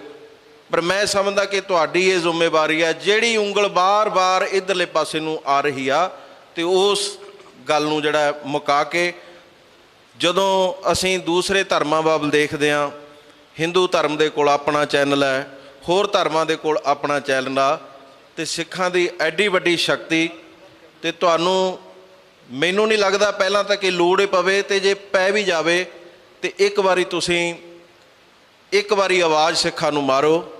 ਇੱਕ ਚੈਨਲ ਕਾ ਕੀ ਸਿੱਖ ਤਾਂ 10-10 ਇੱਥੋਂ ਚਲਾ ਸਕਦੇ ਨੇ, ਇੰਨੀ ਸਮਰੱਥਾ ਸਿੱਖ ਕੌਮ ਰੱਖਦੀ ਆ। ਸੋ ਮੈਂ ਇਹੀ ਤੁਹਾਨੂੰ ਗੁਜ਼ਾਰਿਸ਼ ਤੇ ਬੇਨਤੀ ਕਰਦਾ ਹੋਇਆ ਫਤਿਹ ਦੀ ਸਾਂਝ ਕਰਦਾ। ਔਰ ਮੈਂ ਦਿਲੋਂ ਹੀ ਕਿਹਾ ਸੀ, ਕਿਉਂਕਿ ਜਦੋਂ ਅਸੀਂ ਬੋਲਦੇ ਬਾਰ-ਬਾਰ ਇੱਕੋ ਗੱਲ ਬੋਲੀ ਜਾਈਏ ਉਹ ਠੀਕ ਨਹੀਂ। ਜਦੋਂ ਵਾਕਈ ਐਗਜੈਕਟਿਵ ਦੇ ਵਿੱਚ ਹੈਗੇ ਤੇ ਅਸੀਂ ਤਾਂ ਗੱਲ ਉੱਥੇ ਵੀ ਕਰ ਲਾਂਗੇ। ਤੋ ਜਿਹੜਾ ਵੀ ਗੁਰੂ ਕਾ ਸਿੱਖ ਬੋਲਣਾ ਚਾਹੁੰਦਾ ਤੋ ਉਹਨਾਂ ਸਾਰਿਆਂ ਨੂੰ ਜਿਹੜਾ ਮੌਕਾ ਦਿੱਤਾ ਜਾਵੇ, ਤਾਂ ਕਿ ਕੋਈ ਆਪਣੀ ਗੱਲ ਸਾਰੇ ਖੁੱਲ੍ਹ ਕੇ ਕਰਨ। ਭੁੱਲਾਂ ਚੁੱਕਾਂ ਦੀ ਖਿਮਾ ਜੀ। ਵਾਹਿਗੁਰੂ ਜੀ ਕਾ ਖਾਲਸਾ, ਵਾਹਿਗੁਰੂ ਜੀ ਕੀ ਫਤਿਹ। ਵਾਹਿਗੁਰੂ ਜੀ ਕਾ ਖਾਲਸਾ, ਵਾਹਿਗੁਰੂ ਜੀ ਕੀ ਫਤਿਹ। ਹੁਣ ਮੈਂ ਬੇਨਤੀ ਕਰਾਂਗਾ ਸਰਦਾਰ ਭਗਵੰਤ ਸਿੰਘ ਜੀ ਸਿਆਲਕਾ, ਮੈਂਬਰ ਸ਼੍ਰੋਮਣੀ ਗੁਰਦੁਆਰਾ ਪ੍ਰਬੰਧਕ ਕਮੇਟੀ, ਉਹ ਆਪਣੇ ਵਿਚਾਰ ਸਾਂਝੇ ਕਰਨ।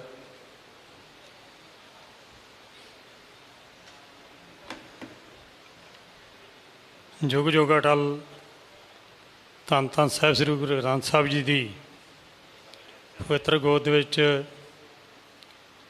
ਸਿੰਘ ਸਾਹਿਬ ਗਿਆਨੀ ਰਘਬੀਰ ਸਿੰਘ ਜੀ ਜਥੇਦਾਰ ਸ੍ਰੀ ਅਕਾਲ ਤਖਤ ਸਾਹਿਬ, ਸਿੰਘ ਸਾਹਿਬ ਗਿਆਨੀ ਸੁਲਤਾਨ ਸਿੰਘ ਜੀ ਜਥੇਦਾਰ ਸ੍ਰੀ ਕੇਸਗੜ੍ਹ ਸਾਹਿਬ, ਸਰ ਰਜਿੰਦਰ ਸਿੰਘ ਜੀ ਧਾਮੀ ਪ੍ਰਧਾਨ ਸ਼੍ਰੋਮਣੀ ਗੁਰਦੁਆਰਾ ਪ੍ਰਬੰਧਕ ਕਮੇਟੀ, ਬੀਬੀ ਜਗੀਰ ਕੌਰ ਜੀ ਸਾਬਕਾ ਪ੍ਰਧਾਨ ਸ਼੍ਰੋਮਣੀ ਗੁਰਦੁਆਰਾ ਪ੍ਰਬੰਧਕ ਕਮੇਟੀ,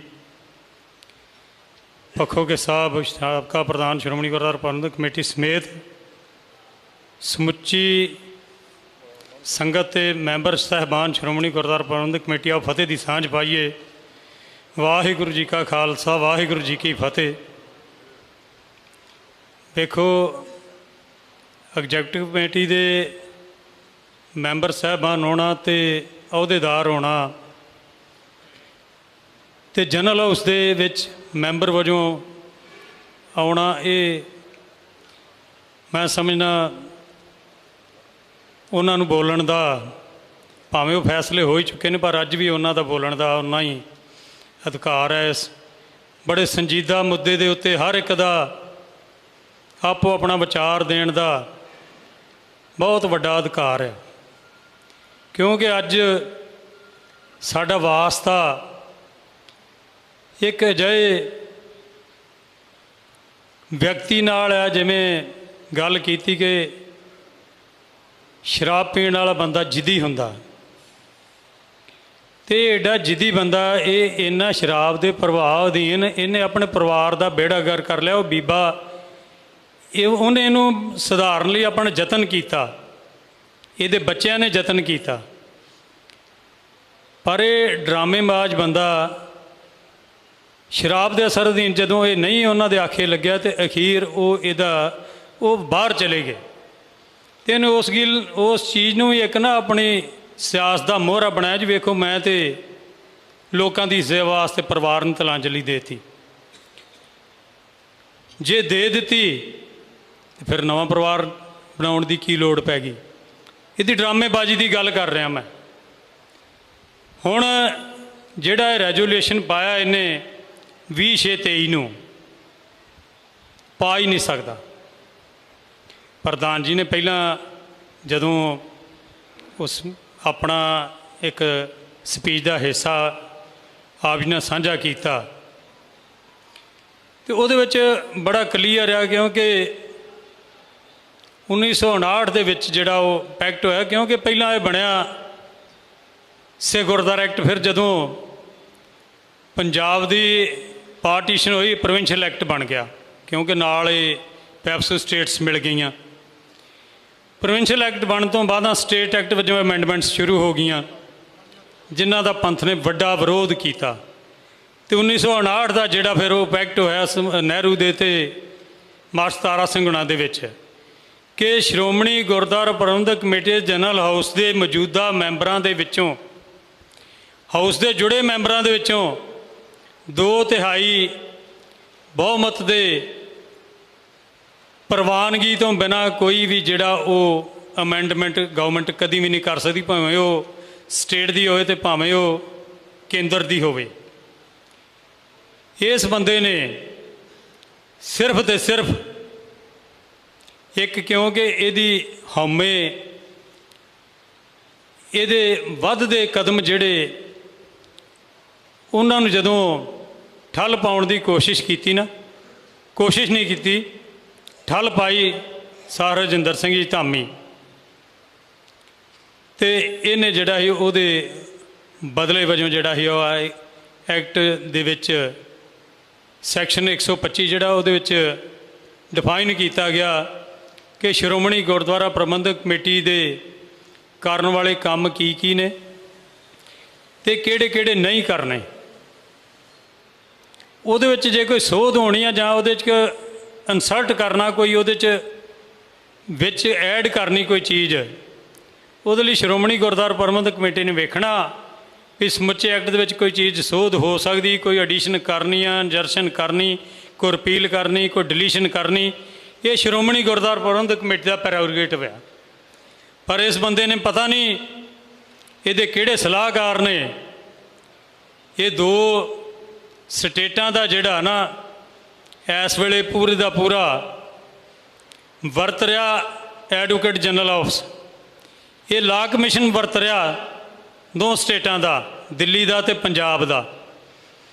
ਪਰ ਉਹਨਾਂ ਦੋਵਾਂ ਸਟੇਟਾਂ ਦੇ ਇਹਨਾਂ ਬਾਡੀਜ਼ ਦੇ ਵਿੱਚੋਂ ਕਿਸੇ ਨੇ ਇਹਨੂੰ ਇਹ ਸਲਾਹ ਨਹੀਂ ਦਿੱਤੀ ਕਿ ਤੂੰ ਜੋ ਕਰਨ ਜਾ ਰਿਹਾ ਉਹ ਕਰ ਨਹੀਂ ਸਕਦਾ। ਤੇ ਇਹਨੇ 20/6/2023 ਨੂੰ ਇੱਕ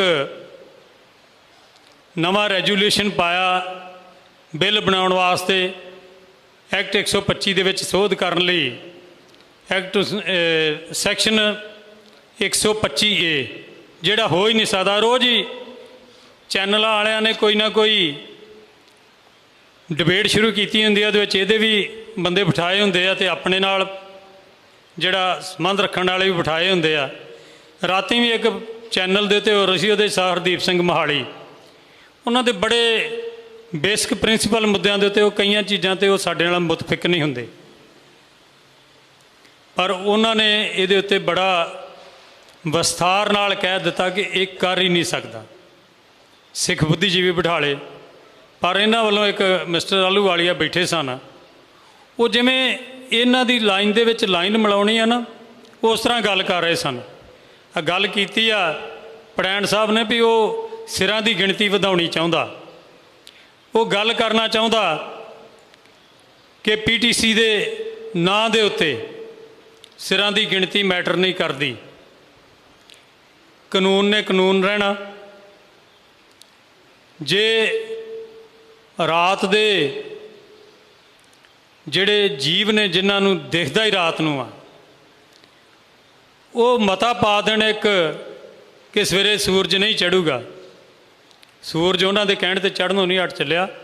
ਇਹ ਇਸ ਤਰ੍ਹਾਂ ਦੀ ਗੱਲ ਸਮਝ ਲਿਆ, ਕਿਉਂਕਿ ਬੇਸਿਕਲੀ ਨਾ ਇਹ ਪੋਲੀਟੀਸ਼ੀਅਨ ਹੈ, ਨਾ ਇਹ ਸਿੰਸੀਅਰ ਸਿੱਖ ਆ। ਆਪਣੇ ਨਾਂ ਨਾਲ ਅੱਜ ਤੱਕ ਇਹਨੇ ਸਿੰਘ ਨਹੀਂ ਲਾਇਆ। ਅੱਜ ਇਹ ਭਗਵੰਤ ਮਾਨ ਲਿਖਦਾ ਜ਼ਰੂਰ ਆ, ਪਰ ਇਹ ਕਦੀ ਬੀਬੋ ਭੂਆ ਨਾਲ, ਕਦੀ ਝੰਡੇ ਅਮਲੀ ਨਾਲ ਆਪਣੇ ਆਪ ਨੂੰ ਸੰਬੋਧਨ ਨੂੰ ਧਾਰਿਆ। ਮੈਂ ਪ੍ਰਧਾਨ ਜੀ ਦਾ ਧੰਨਵਾਦ ਕਰਦਾ, ਕਿਉਂਕਿ ਬੀਬੀ ਜੀ ਉਹਨਾਂ ਨੇ ਇਸ ਗੱਲ ਦੇ ਉੱਤੇ ਜਦੋਂ ਨੋਟਿਸ ਲਿਆ ਤੇ ਪ੍ਰਧਾਨ ਜੀ ਨੇ ਉਹ ਸ਼ਬਦ ਹੀ ਕੱਢ ਦਿੱਤਾ ਆਪਣੀ ਸਪੀਚ ਦੇ ਉਸੇ ਹਿੱਸੇ ਦੇ ਵਿੱਚੋਂ, ਇਹਦੇ ਨਾਂ ਨਾਲੋਂ ਸਿੰਘ ਹੀ ਹਟਾ ਦਿੱਤਾ। ਬਹਿਰੂਪੀਆ, ਜਦੋਂ ਤੁਸੀਂ ਇਹਨੂੰ ਗੱਲ ਕਰਦਿਆਂ ਵੇਖੋ ਨਾ, ਖਾਸ ਤੌਰ 'ਤੇ ਆਮ ਤੌਰ 'ਤੇ ਨਹੀਂ, ਜਦੋਂ ਇਹ ਬਾਕੀ ਕਿਸੇ ਮਸਲੇ 'ਤੇ ਗੱਲ ਕਰ ਰਿਹਾ ਹੁੰਦਾ, ਜਦੋਂ ਸਿੱਖ ਪੰਥ ਨਾਲ ਸੰਬੰਧਿਤ, ਗੁਰਮਤ ਨਾਲ ਸੰਬੰਧਿਤ, ਸ਼੍ਰੋਮਣੀ ਗੁਰਦੁਆਰਾ ਪ੍ਰਬੰਧਕ ਕਮੇਟੀ ਨਾਲ ਸੰਬੰਧਿਤ ਕੋਈ ਗੱਲ ਕਰ ਰਿਹਾ ਹੋਵੇ ਨਾ, ਤੇ ਇਹਦੇ ਚਿਹਰੇ ਦੀ ਮੁਸਕਰਾਹਟ ਵੇਖੋ ਤੁਸੀਂ। ਜੋ ਮੈਂ ਮਹਿਸੂਸ ਕਰਦਾ, ਏਡੀ ਲੁੱਚੀ ਮੁਸਕਰਾਹਟ ਇਹਦੇ ਚਿਹਰੇ 'ਤੇ ਹੁੰਦੀ ਆ। ਇਸ ਤਰ੍ਹਾਂ ਵਰਾਸ਼ਾਂ ਖਿਲਾਰ ਕੇ ਗੱਲ ਕਰਦਾ ਜਿਵੇਂ ਕਿਸੇ ਕਮੇਡੀ ਸ਼ੋਅ 'ਚ ਹਿੱਸਾ ਲੈ ਰਿਹਾ ਹੁੰਦਾ। ਇਹਨੂੰ ਸ਼ਰਮ ਨਹੀਂ ਆਈ ਇਸ ਬੰਦੇ ਨੂੰ। ਇਹਨੇ ਕਮੈਂਟ ਕਰ ਦਿੱਤਾ ਜੀ ਰਾਗੀ ਸਿੱਖ, ਮੈਨੂੰ ਤੇ ਕਿਸੇ ਨੇ ਆਖਿਆ ਜੀ ਰਾਗੀ ਸਿੰਘ ਜਿਹੜੇ ਆ ਉਸ ਵੇਲੇ ਉੱਠ ਕੇ ਖੜੇ ਹੋ ਜਾਂਦੇ ਜਦੋਂ ਇੱਕ ਪਰਿਵਾਰ ਮੱਥਾ ਟੇਕਣ ਆਉਂਦਾ। ਇਹਨੇ ਇਹ ਗੱਲ ਕਰਕੇ ਸਿਰਫ ਸਸਤੀ ਸ਼ੋਹਰਤ ਹਾਸਲ ਕਰਨ ਦੀ ਕੋਸ਼ਿਸ਼ ਨਹੀਂ ਕੀਤੀ, ਇਹਨੇ ਗੁਰਮਤਿ ਮਰਿਆਦਾ ਦੇ ਉੱਤੇ ਜਿਹੜਾ ਇੱਕ ਕਟਾਖਸ਼ ਕੀਤਾ, ਜਿਹਾ ਘਟੀਆ, ਜਿਹਦੇ ਲਈ ਇਹਨੂੰ ਕਿਸੇ ਵੀ ਕਿਸਮ ਨਾਲ, ਕਿਸੇ ਵੀ ਤਰੀਕੇ ਨਾਲ ਸਪੇਅਰ ਨਹੀਂ ਕਰਾਂਗੇ। ਇਹ ਪਿੱਛੇ ਬੋਲਿਆ ਸ਼੍ਰੋਮਣੀ ਕਮੇਟੀ ਮੈਂਬਰ ਸਾਹਿਬਾਨ ਨਾਲ, ਤੇ ਫਿਰ ਤਰੀਕੇ ਨਾਲ ਇਹਨੇ ਮੈਸੇਜ ਕਨਵੇ ਕਰ ਦਿੱਤਾ ਸੀ ਕਿ ਮੈਂ ਅੱਗੇ ਤੋਂ ਅਜਿਹੀ ਗੱਲ ਨਹੀਂ ਕਰੂੰਗਾ। ਗੁਰੂ ਘਰ ਦੀ ਮਰਿਆਦਾ, ਗੁਰੂ ਗ੍ਰੰਥ ਸਾਹਿਬ ਦਾ ਪ੍ਰਕਾਸ਼ ਹੋਇਆ ਤੇ ਮਰਿਆਦਾ ਕੋਈ ਵੀ ਆ ਜੇ, ਸੰਗਤ ਬੈਠਿਆ ਕਿਸੇ ਨੇ ਉੱਠ ਕੇ ਖੜੇ ਨਹੀਂ ਹੋਣਾ। ਤੇ ਰਾਗੀ ਸਿੰਘ ਉਹੀ ਹਜ਼ੂਰੀ ਰਾਗੀ ਜਿਹੜੇ ਗੁਰੂ ਗ੍ਰੰਥ ਸਾਹਿਬ ਦੀ ਭਾਵਨਾ, ਹਾਜ਼ਰੀ ਦੇ ਵਿੱਚ ਭਾਵਨਾ ਨਾਲ ਕੀਰਤਨ ਕਰ ਰਹੇ ਹੋਣ, ਉਹਨਾਂ ਦੇ ਪ੍ਰਤੀ ਇਹਦੀ ਅਜਿਹੀ ਘਟੀਆ ਸੋਚਣੀ ਜ਼ਰੂਰ ਜਵਾਬ ਦਿਆਂਗੇ। ਇਹਦੀ ਉਸੇ ਹੀ ਸਪੀਚ ਦਾ ਇੱਕ ਹਿੱਸਾ ਕਿ ਮੈਂ ਤੇ ਜਦੋਂ ਕਿਤੇ ਨਿਸ਼ਾਨ ਸਾਹਿਬ ਵੇਖ ਲਾਂ ਤੁਰੇ ਜਾਂਦੇ ਨਮਸਕਾਰ ਕਰਦੇ, ਸਾਰੇ ਸਿੱਖ ਕਰਦੇ ਆ,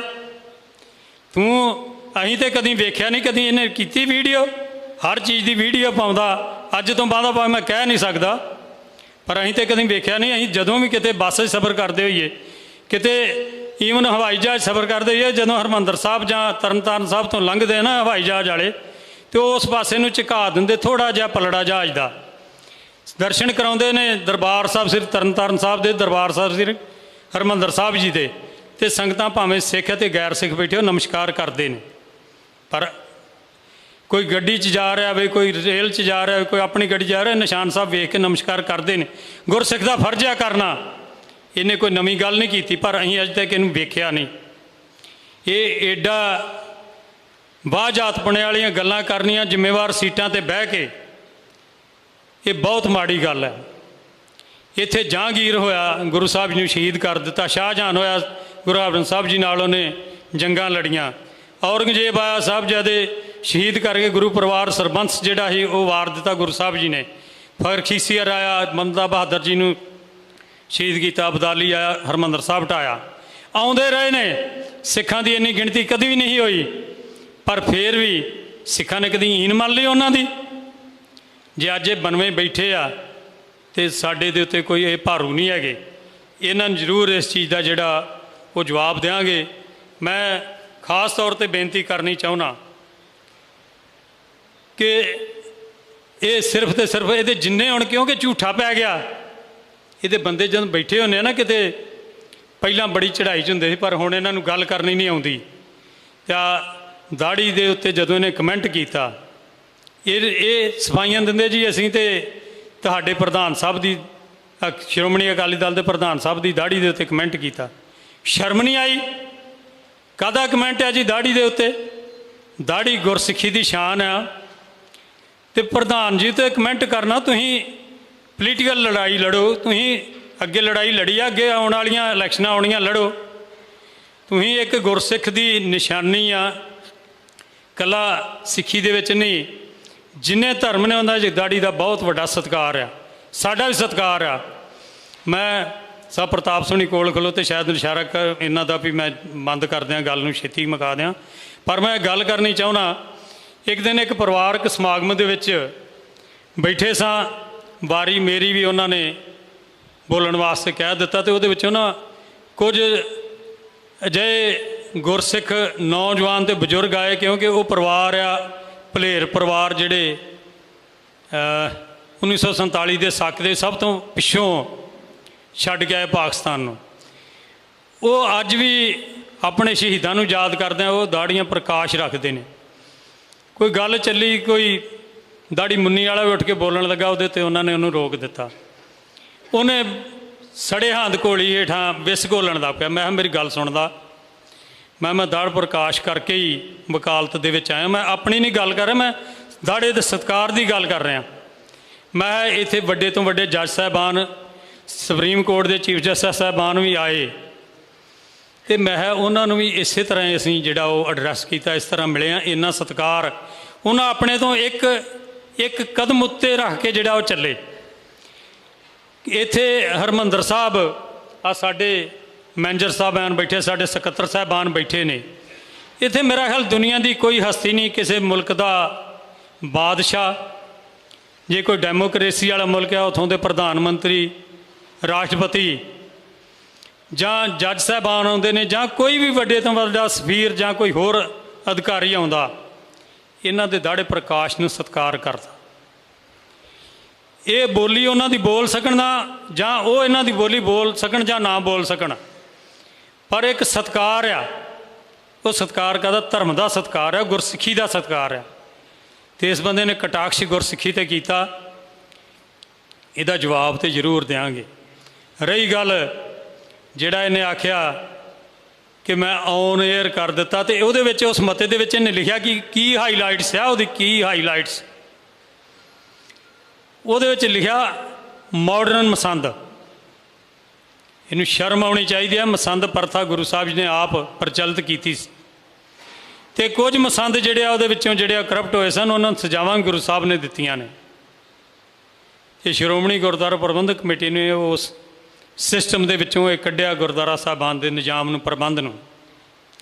ਤੇ ਏਡੀ ਘਟੀਆ ਮਾਨਸਿਕਤਾ ਦਾ ਪ੍ਰਗਟਾਵਾ ਕਰ ਰਿਹਾ, ਜਿੱਥੇ ਪ੍ਰਧਾਨ ਜੀ ਵੱਲੋਂ ਜਾਂ ਬੋਲਣ ਵਾਲੇ ਬੁਲਾਰਿਆਂ ਵੱਲੋਂ ਇਹਦੇ ਜਿਹੜਾ ਇਹਨੇ ਉਹ ਰੈਜੂਲੇਸ਼ਨ ਪਾਇਆ, ਉਹਨਾਂ ਰੱਦ ਕੀਤਾ। ਮੈਂ ਵੀ ਉਸ ਰੈਜੂਲੇਸ਼ਨ ਨੂੰ ਜਿਹੜਾ ਮੁੱਢੋਂ ਰੱਦ ਕਰਦਾ, ਕਿਉਂਕਿ ਉਹ ਰੈਜੂਲੇਸ਼ਨ ਫਾਈਲਾਂ ਦਾ ਸ਼ਿੰਗਾਰ ਤੇ ਰਹਿ ਜੂ, ਕਦੀ ਉਹ ਇੰਪਲੀਮੈਂਟ ਨਹੀਂ ਹੋ ਸਕਦਾ। ਉਹਦੀ ਲੰਮੀ ਪ੍ਰਕਿਰਿਆ ਵਾ। ਅੱਜ ਜਨਰਲ ਉਸਨੇ ਉਹਦੇ ਲਈ ਫੈਸਲਾ ਕਰਨਾ, ਜਿਹੜਾ ਪੜੈਣ ਸਾਹਿਬ ਨੇ ਇਸ਼ੂ ਰੇਜ਼ ਕੀਤਾ ਸੀ, ਪ੍ਰਧਾਨ ਜੀ ਨੇ ਉਹਦਾ ਜਵਾਬ ਦੇਣਾ। ਮੈਂ ਬੋਲਦਿਆਂ ਸਮਾਂ ਜ਼ਿਆਦਾ ਲੈ ਗਿਆ, ਪਰ ਸਾਰਿਆਂ ਦੀਆਂ ਭਾਵਨਾਵਾਂ ਇਹੋ ਹੀ ਨੇ ਜਿਹੜੀਆਂ ਹੋ ਸਕਦਾ ਮੈਂ ਵੀ ਉਹ ਪ੍ਰਗਟ ਕੀਤੀਆਂ ਹੋਣ। ਮੈਂ ਇੰਨੀਆਂ ਬੇਨਤੀਆਂ ਕਰਦਾ ਹੋਇਆ ਫਤਿਹ ਬੁਲਾਉਣਾ। ਵਾਹਿਗੁਰੂ ਜੀ ਕਾ ਖਾਲਸਾ, ਵਾਹਿਗੁਰੂ ਜੀ ਕੀ ਫਤਿਹ। ਵਾਹਿਗੁਰੂ ਜੀ ਕਾ ਖਾਲਸਾ, ਵਾਹਿਗੁਰੂ ਜੀ ਕੀ ਫਤਿਹ। ਹੁਣ ਮੈਂ ਬੇਨਤੀ ਕਰਾਂਗਾ ਬੀਬੀ ਕਿਰਨਜੋਤ ਕੌਰ ਜੀ, ਮੈਂਬਰ ਸ਼੍ਰੋਮਣੀ ਗੁਰਦੁਆਰਾ ਪ੍ਰਬੰਧਕ ਕਮੇਟੀ, ਉਹ ਆਪਣੇ ਵਿਚਾਰ ਹੌਸਲਾ ਨਾਲ ਸਾਂਝੇ ਕਰਨਗੇ। ਬੀਬੀ ਕਿਰਨਜੋਤ ਕੌਰ ਜੀ।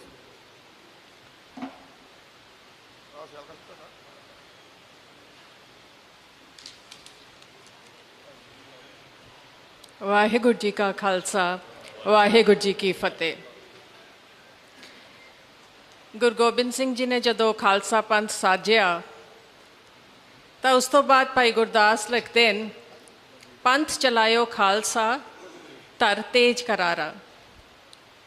ਸੋ ਪੰਥ ਉਸ ਜਥੇਬੰਦੀ ਦਾ ਨਾਂ ਹੈ ਜਿਹੜੀ ਧਰਮ ਦੇ ਉੱਪਰ ਖੜੀ ਹੈ, ਪੋਲੀਟੀਕਲ ਜਥੇਬੰਦੀ ਦਾ ਨਾਂ ਹੈ।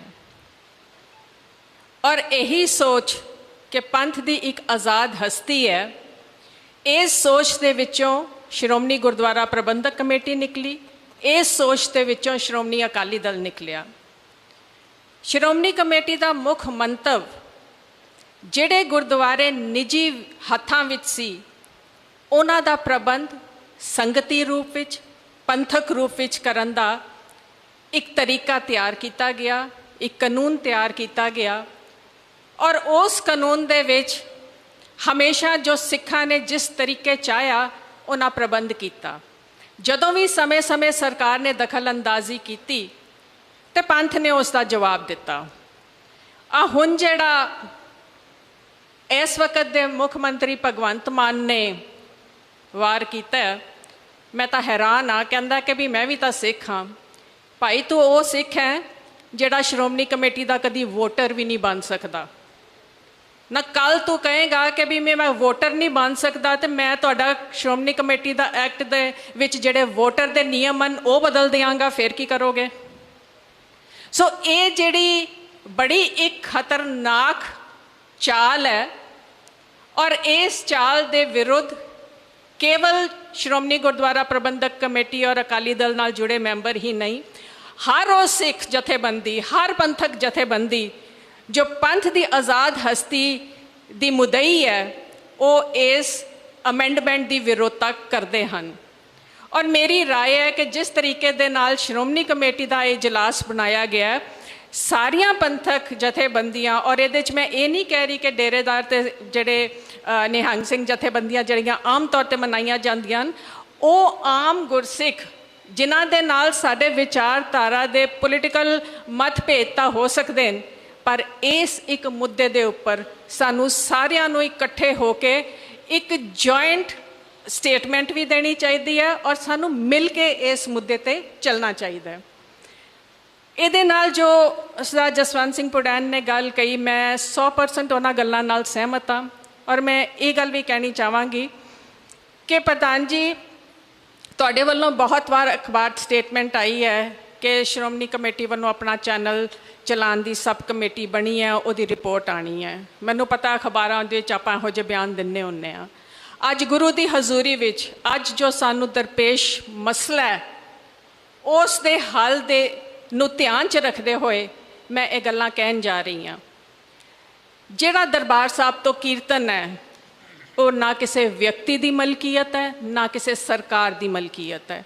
ਦਰਬਾਰ ਸਾਹਿਬ ਦਾ ਕੀਰਤਨ ਦਰਬਾਰ ਸਾਹਿਬ ਦੀ ਮਲਕੀਅਤ ਹੈ ਔਰ ਇਹਦੇ ਵਾਸਤੇ ਇੱਕ YouTube ਚੈਨਲ ਤੁਰੰਤ ਬਣਾਉਣਾ ਚਾਹੀਦਾ ਹੈ ਤਾਂ ਕਿ ਜਿੰਨੀਆਂ ਵੀ ਜ਼ੁਬਾਨਾਂ ਇਸ ਮੁੱਦੇ ਦੇ ਉੱਪਰ ਸਾਡੇ ਖਿਲਾਫ ਖੁੱਲ੍ਹੀਆਂ ਉਹ ਸਾਰੀਆਂ ਬੰਦ ਹੋਣ।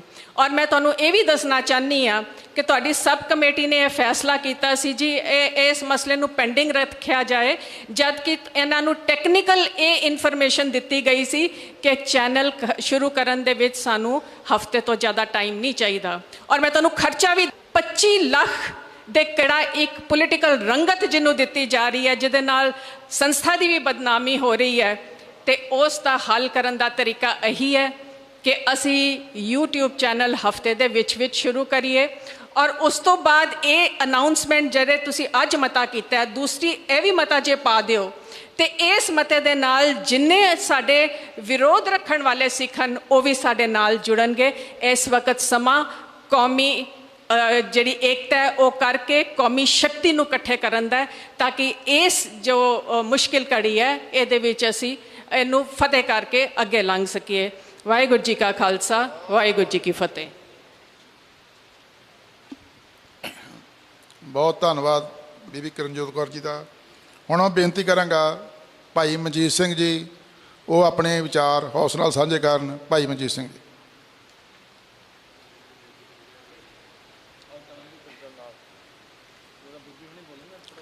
ਪਰਮ ਸਨਮਾਨਯੋਗ ਸਤਿਗੁਰਾਂ ਦੀ ਗੋਦ ਵਿੱਚ ਸ਼ੋਭਤ ਸ਼੍ਰੀ ਅਕਾਲ ਤਖਤ ਸਾਹਿਬ ਦੇ ਜਥੇਦਾਰ ਸਿੰਘ ਸਾਹਿਬ ਗਿਆਨੀ ਰਘਬੀਰ ਸਿੰਘ ਜੀ, ਤਖਤ ਸ੍ਰੀ ਕੇਸਗੜ੍ਹ ਸਾਹਿਬ ਦੇ ਜਥੇਦਾਰ ਗਿਆਨੀ ਸੁਲਤਾਨ ਸਿੰਘ ਜੀ, ਪ੍ਰਧਾਨ ਸ਼੍ਰੋਮਣੀ ਗੁਰਦੁਆਰਾ ਪ੍ਰਬੰਧਕ ਕਮੇਟੀ ਸਰਦਾਰ ਹਰਜਿੰਦਰ ਸਿੰਘ ਜੀ ਧਾਮੀ ਔਰ ਸਾਬਕਾ ਪ੍ਰਧਾਨ ਬੀਬੀ ਜਗੀਰ ਕੌਰ ਜੀ ਅਤੇ ਸਮੂਹ ਮੈਂਬਰ ਸਾਹਿਬਾਨ ਜੋ ਇਸ ਵੇਲੇ ਹਾਊਸ ਵਿੱਚ ਸੁਸ਼ੋਭਿਤ ਨੇ, ਸਤਿਕਾਰ ਨਾਲ ਫਤਿਹ ਬੁਲਾਓ। ਵਾਹਿਗੁਰੂ ਜੀ ਕਾ ਖਾਲਸਾ। ਬਹੁਤ ਵਿਚਾਰਾਂ ਹੋਈਆਂ ਨੇ ਔਰ ਬੜੇ ਵਧੀਆ ਵਿਚਾਰ ਜਿਹੜੇ ਹੈ ਉਹ ਮੈਂਬਰ ਸਾਹਿਬਾਨਾਂ ਨੇ, ਜ਼ਿੰਮੇਵਾਰ ਸਾਹਿਬਾਨਾਂ ਨੇ ਰੱਖਿਆ ਹੈ। ਔਰ ਮੈਂ ਬੇਨਤੀ ਕਰਨੀ ਚਾਹੁੰਦਾ ਹੈ ਕਿ ਭਗਵੰਤ ਮਾਨ ਦੀ ਸਰਕਾਰ ਨੇ ਜਿਹੜਾ ਮਤਾ ਪਾਸ ਕੀਤਾ ਉਹ ਇੱਕ ਬਹੁਤ ਵੱਡੀ ਡੂੰਘੀ ਸਾਜ਼ਿਸ਼ ਹੈ। ਇਹ ਨਾ ਸਮਝੋ ਕਿ ਇਕੱਲਾ ਇਹ ਸੱਚਖੰਡ ਸ੍ਰੀ ਹਰਿਮੰਦਰ ਸਾਹਿਬ ਤੋਂ ਕੀਰਤਨ ਲੈ ਕਰਨ ਦਾ ਮਸਲਾ ਹੈ, ਇਕੱਲਾ ਇਹ ਨਹੀਂ ਗਾ। ਇਹ ਦਿੱਲੀ ਤੋਂ ਸਾਜ਼ਿਸ਼ ਚੱਲੀ ਹੈ, ਪਹਿਲਾਂ ਕਾਂਗਰਸ ਵੀ ਕਰਦੀ ਹੁੰਦੀ ਸੀ ਔਰ ਇਸ ਤੋਂ ਬਾਅਦ ਇਹਨਾਂ ਸ਼੍ਰੋਮਣੀ ਗੁਰਦੁਆਰਾ ਪ੍ਰਬੰਧਕ ਕਮੇਟੀ ਦੀਆਂ ਚੋਣਾਂ ਆ ਰਹੀਆਂ ਨੇ, ਉਹਦੇ ਵਿੱਚ ਵੀ ਦਖਲਅੰਦਾਜ਼ੀ ਕਰਨਗੇ। ਇਹ ਮੁੱਢ ਹੈ, ਸ਼ੁਰੂਆਤ ਹੈ ਔਰ ਇਸ ਸ਼ੁਰੂਆਤ ਦੀ ਜਿੱਥੋਂ ਸ਼ੁਰੂ ਹੋਈ ਆ ਉੱਥੇ ਹੀ ਇਸ ਗੱਲ ਨੂੰ ਦਬਾ ਦੇਣਾ ਚਾਹੀਦਾ ਹੈ। ਅੱਜ ਮਤਾ ਪਾਸ ਕੀਤਾ ਹਾਊਸ ਨੇ ਅਤੇ ਮੈਨੂੰ ਇਸ ਗੱਲ ਦੀ ਤਸੱਲੀ ਹੈ ਕਿ ਸਾਰੇ ਵੀਰਾਂ ਨੇ ਇਕਮੁੱਠ ਹੋ ਕੇ, ਇੱਕ ਵਿਚਾਰਧਾਰਾ ਹੋ ਕੇ ਜਿਹੜਾ ਇਹ ਹਮਲਾ ਹੋਇਆ ਉਹਦਾ ਜਵਾਬ ਦੇਣ ਵਾਸਤੇ ਸਾਰੇ ਇਕਮੁੱਠ ਹੋਏ ਆ, ਮਤਾ ਪਾਸ ਹੋਇਆ। ਸਾਰਿਆਂ ਦਾ ਧੰਨਵਾਦ। ਦੂਸਰੀ ਗੱਲ, ਜਿਸ ਦਿਨ ਬਿਆਨ ਦਿੱਤਾ ਸੀ ਅਸੈਂਬਲੀ ਵਿੱਚ, ਹੋ ਸਕਦਾ ਕਿਸੇ ਪਾਰਟੀ ਨਾਲ ਅਸੀਂ ਸਹਿਮਤ ਨਾ ਹੋਈਏ, ਲੇਕਿਨ ਵਿਰੋਧੀ ਪਾਰਟੀਆਂ ਨੇ ਸਾਰਿਆਂ ਨੇ ਇਸ ਗੱਲ ਦੀ ਨਿੰਦਿਆ ਕੀਤੀ ਹੈ। ਉਹਨਾਂ ਦਾ ਵੀ ਧੰਨਵਾਦ ਹੈ, ਕਿਉਂਕਿ ਕਈ ਵਾਰ ਕਈ ਵਿਰੋਧੀ ਜਿਹੜੇ ਹੈ ਉਹ ਵਿਰੋਧ ਕਰਨ ਵਾਸਤੇ ਸ਼੍ਰੋਮਣੀ ਕਮੇਟੀ ਦਾ ਵਿਰੋਧ ਕਰ ਦਿੰਦੇ ਹੈ। ਸੋ ਭਗਵੰਤ ਮਾਨ ਜੀ ਜਿਹੜੇ ਨਾ ਤਾਂ ਸਿਰ 'ਤੇ ਕੇਸ ਨਾ ਮੂੰਹ 'ਤੇ ਦਾੜ੍ਹੀ ਹੈ, ਉਹ ਅੱਜ ਖਾਲਸਾ ਪੰਥ ਨੂੰ ਰਹਿਤ ਮਰਜ਼ਾਦਾ ਸਮਝਾ ਰਹੇ ਆ।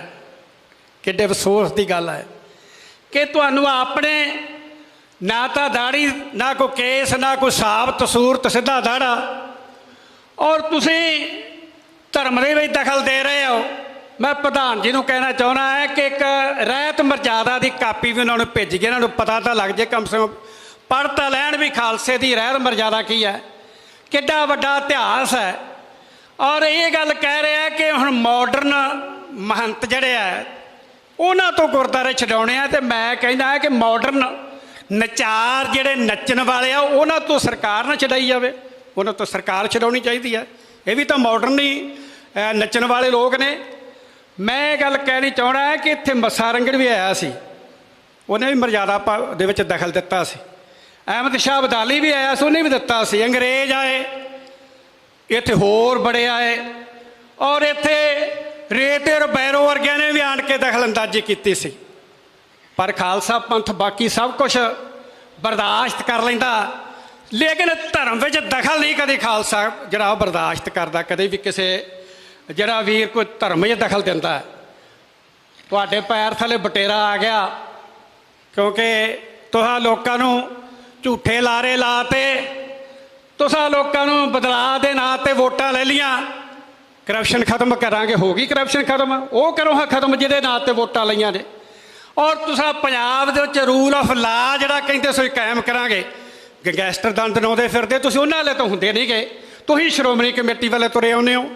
ਔਰ ਤੁਸੀਂ ਇਹ ਗੱਲ ਕਹਿੰਦੇ ਸੀ ਅਸੀਂ ਕਿਸਾਨੀਆਂ ਦੇ ਮਸਲੇ ਹੱਲ ਕਰਾਂਗੇ, ਹੋ ਗਏ ਆ ਹੁਣ ਮਸਲੇ ਹੱਲ। ਔਰ ਤੁਸੀਂ ਹੋਰ ਤਾਂ ਹੋਰ ਅੱਜ ਪ੍ਰੈਸ ਦੀ ਆਜ਼ਾਦੀ ਦੇ ਵੀ ਤੁਸੀਂ ਛਾਪਾ ਮਾਰਿਆ, ਤੁਸੀਂ ਉਸ ਪਾਸੇ ਵੀ ਤੁਰੇ ਫਿਰਦੇ ਹੋ। ਸੋ ਮੈਂ ਬੇਨਤੀ ਕਰਨੀ ਚਾਹੁੰਦਾ ਹੈ ਕਿ ਆਪਣੇ ਕੰਮ ਵਿੱਚ ਧਿਆਨ ਰੱਖੋ, ਤੁਹਾਨੂੰ ਜਿਹੜੀ ਸੇਵਾ ਮਿਲੀ ਉਹ ਸੇਵਾ ਕਰੋ, ਤੁਸੀਂ ਧਰਮ ਵਿੱਚ ਦਖਲ ਨਾ ਦਿਓ। ਇਹ ਤੁਹਾਡਾ ਦਖਲ ਦੇਣਾ ਸਹੀ ਨਹੀਂ।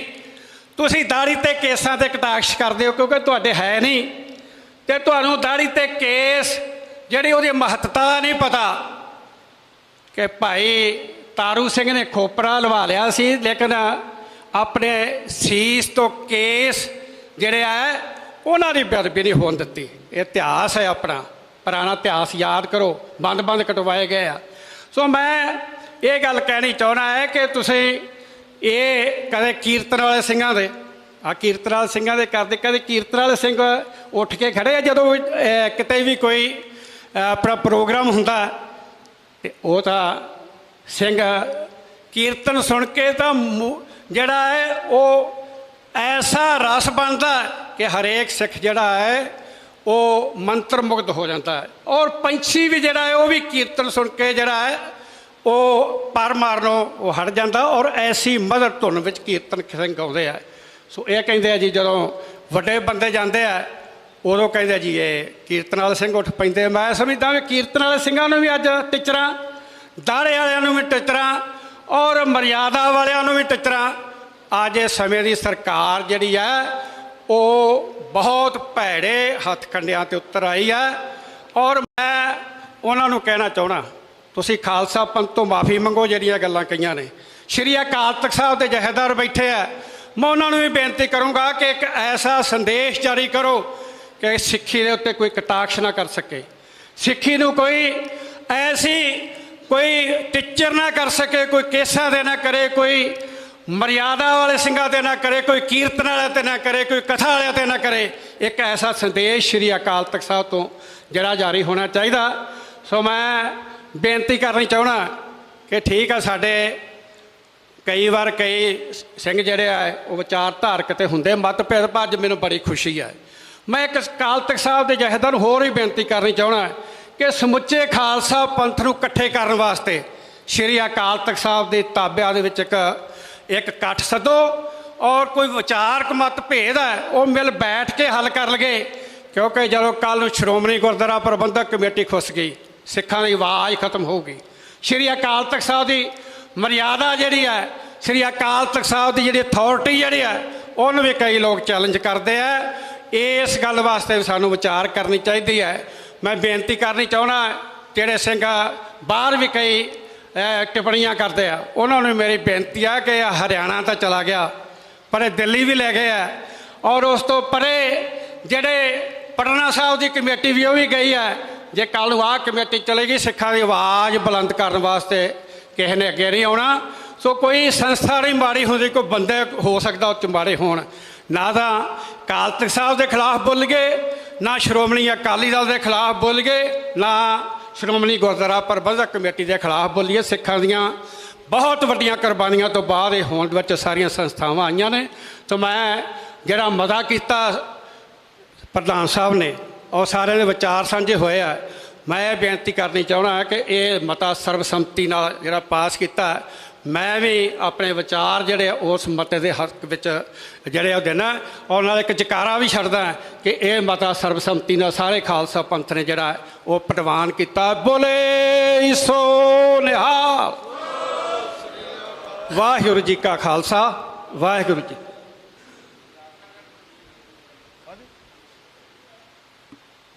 ਵਾਹਿਗੁਰੂ ਜੀ ਕਾ ਖਾਲਸਾ, ਵਾਹਿਗੁਰੂ ਜੀ ਕੀ ਫਤਿਹ। ਹੁਣ ਮੈਂ ਬੇਨਤੀ ਕਰਾਂਗਾ ਸਰਦਾਰ ਬਲਵਿੰਦਰ ਸਿੰਘ ਜੀ ਬੈਂਸ ਉਹ ਆਪਣੇ ਵਿਚਾਰ ਮੈਂਬਰ ਸਾਹਿਬਾਨ ਨਾਲ ਵਿਚਾਰ ਸਾਂਝੇ ਕਰਨ। ਇਹਨਾਂ ਤੋਂ ਬਾਅਦ ਬਾਬਾ ਚਰਨਜੀਤ ਸਿੰਘ ਜੀ ਜੱਸੋਵਾਲ ਉਹ ਤਿਆਰ ਰਹਿਣ।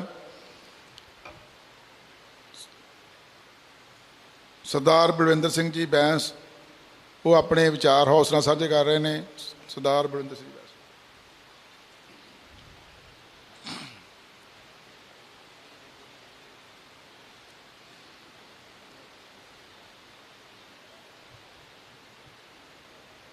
ਸਾਹਿਬ ਸ੍ਰੀ ਗੁਰੂ ਗ੍ਰੰਥ ਸਾਹਿਬ ਜੀ ਦੀ ਪਾਵਨ ਪਵਿੱਤਰ ਗੋਦ ਵਿੱਚ ਬਿਰਾਜਮਾਨ ਸਿੰਘ ਸਾਹਿਬ ਜੀ, ਵਜ਼ੀਰ ਸਾਹਿਬ, ਪ੍ਰਧਾਨ ਸਾਹਿਬ ਤੇ ਮੇਰੇ ਸਤਿਕਾਰਯੋਗ ਸਾਥੀ ਮੈਂਬਰਾਂ, ਮੇਰੀਆਂ ਸਤਿਕਾਰਯੋਗ ਭੈਣਾਂ, ਆਓ ਫਤਿਹ ਦੀ ਸਾਂਝ ਕਰੀਏ, ਕੋਈ ਰਸਨਾ ਵਾਂਝੀ ਨਾ ਰਹੇ। ਵਾਹਿਗੁਰੂ ਜੀ ਕਾ ਖਾਲਸਾ, ਵਾਹਿਗੁਰੂ ਜੀ ਕੀ ਫਤਿਹ। ਪ੍ਰਧਾਨ ਸਾਹਿਬ ਨੇ, ਮੈਂ ਧੰਨਵਾਦ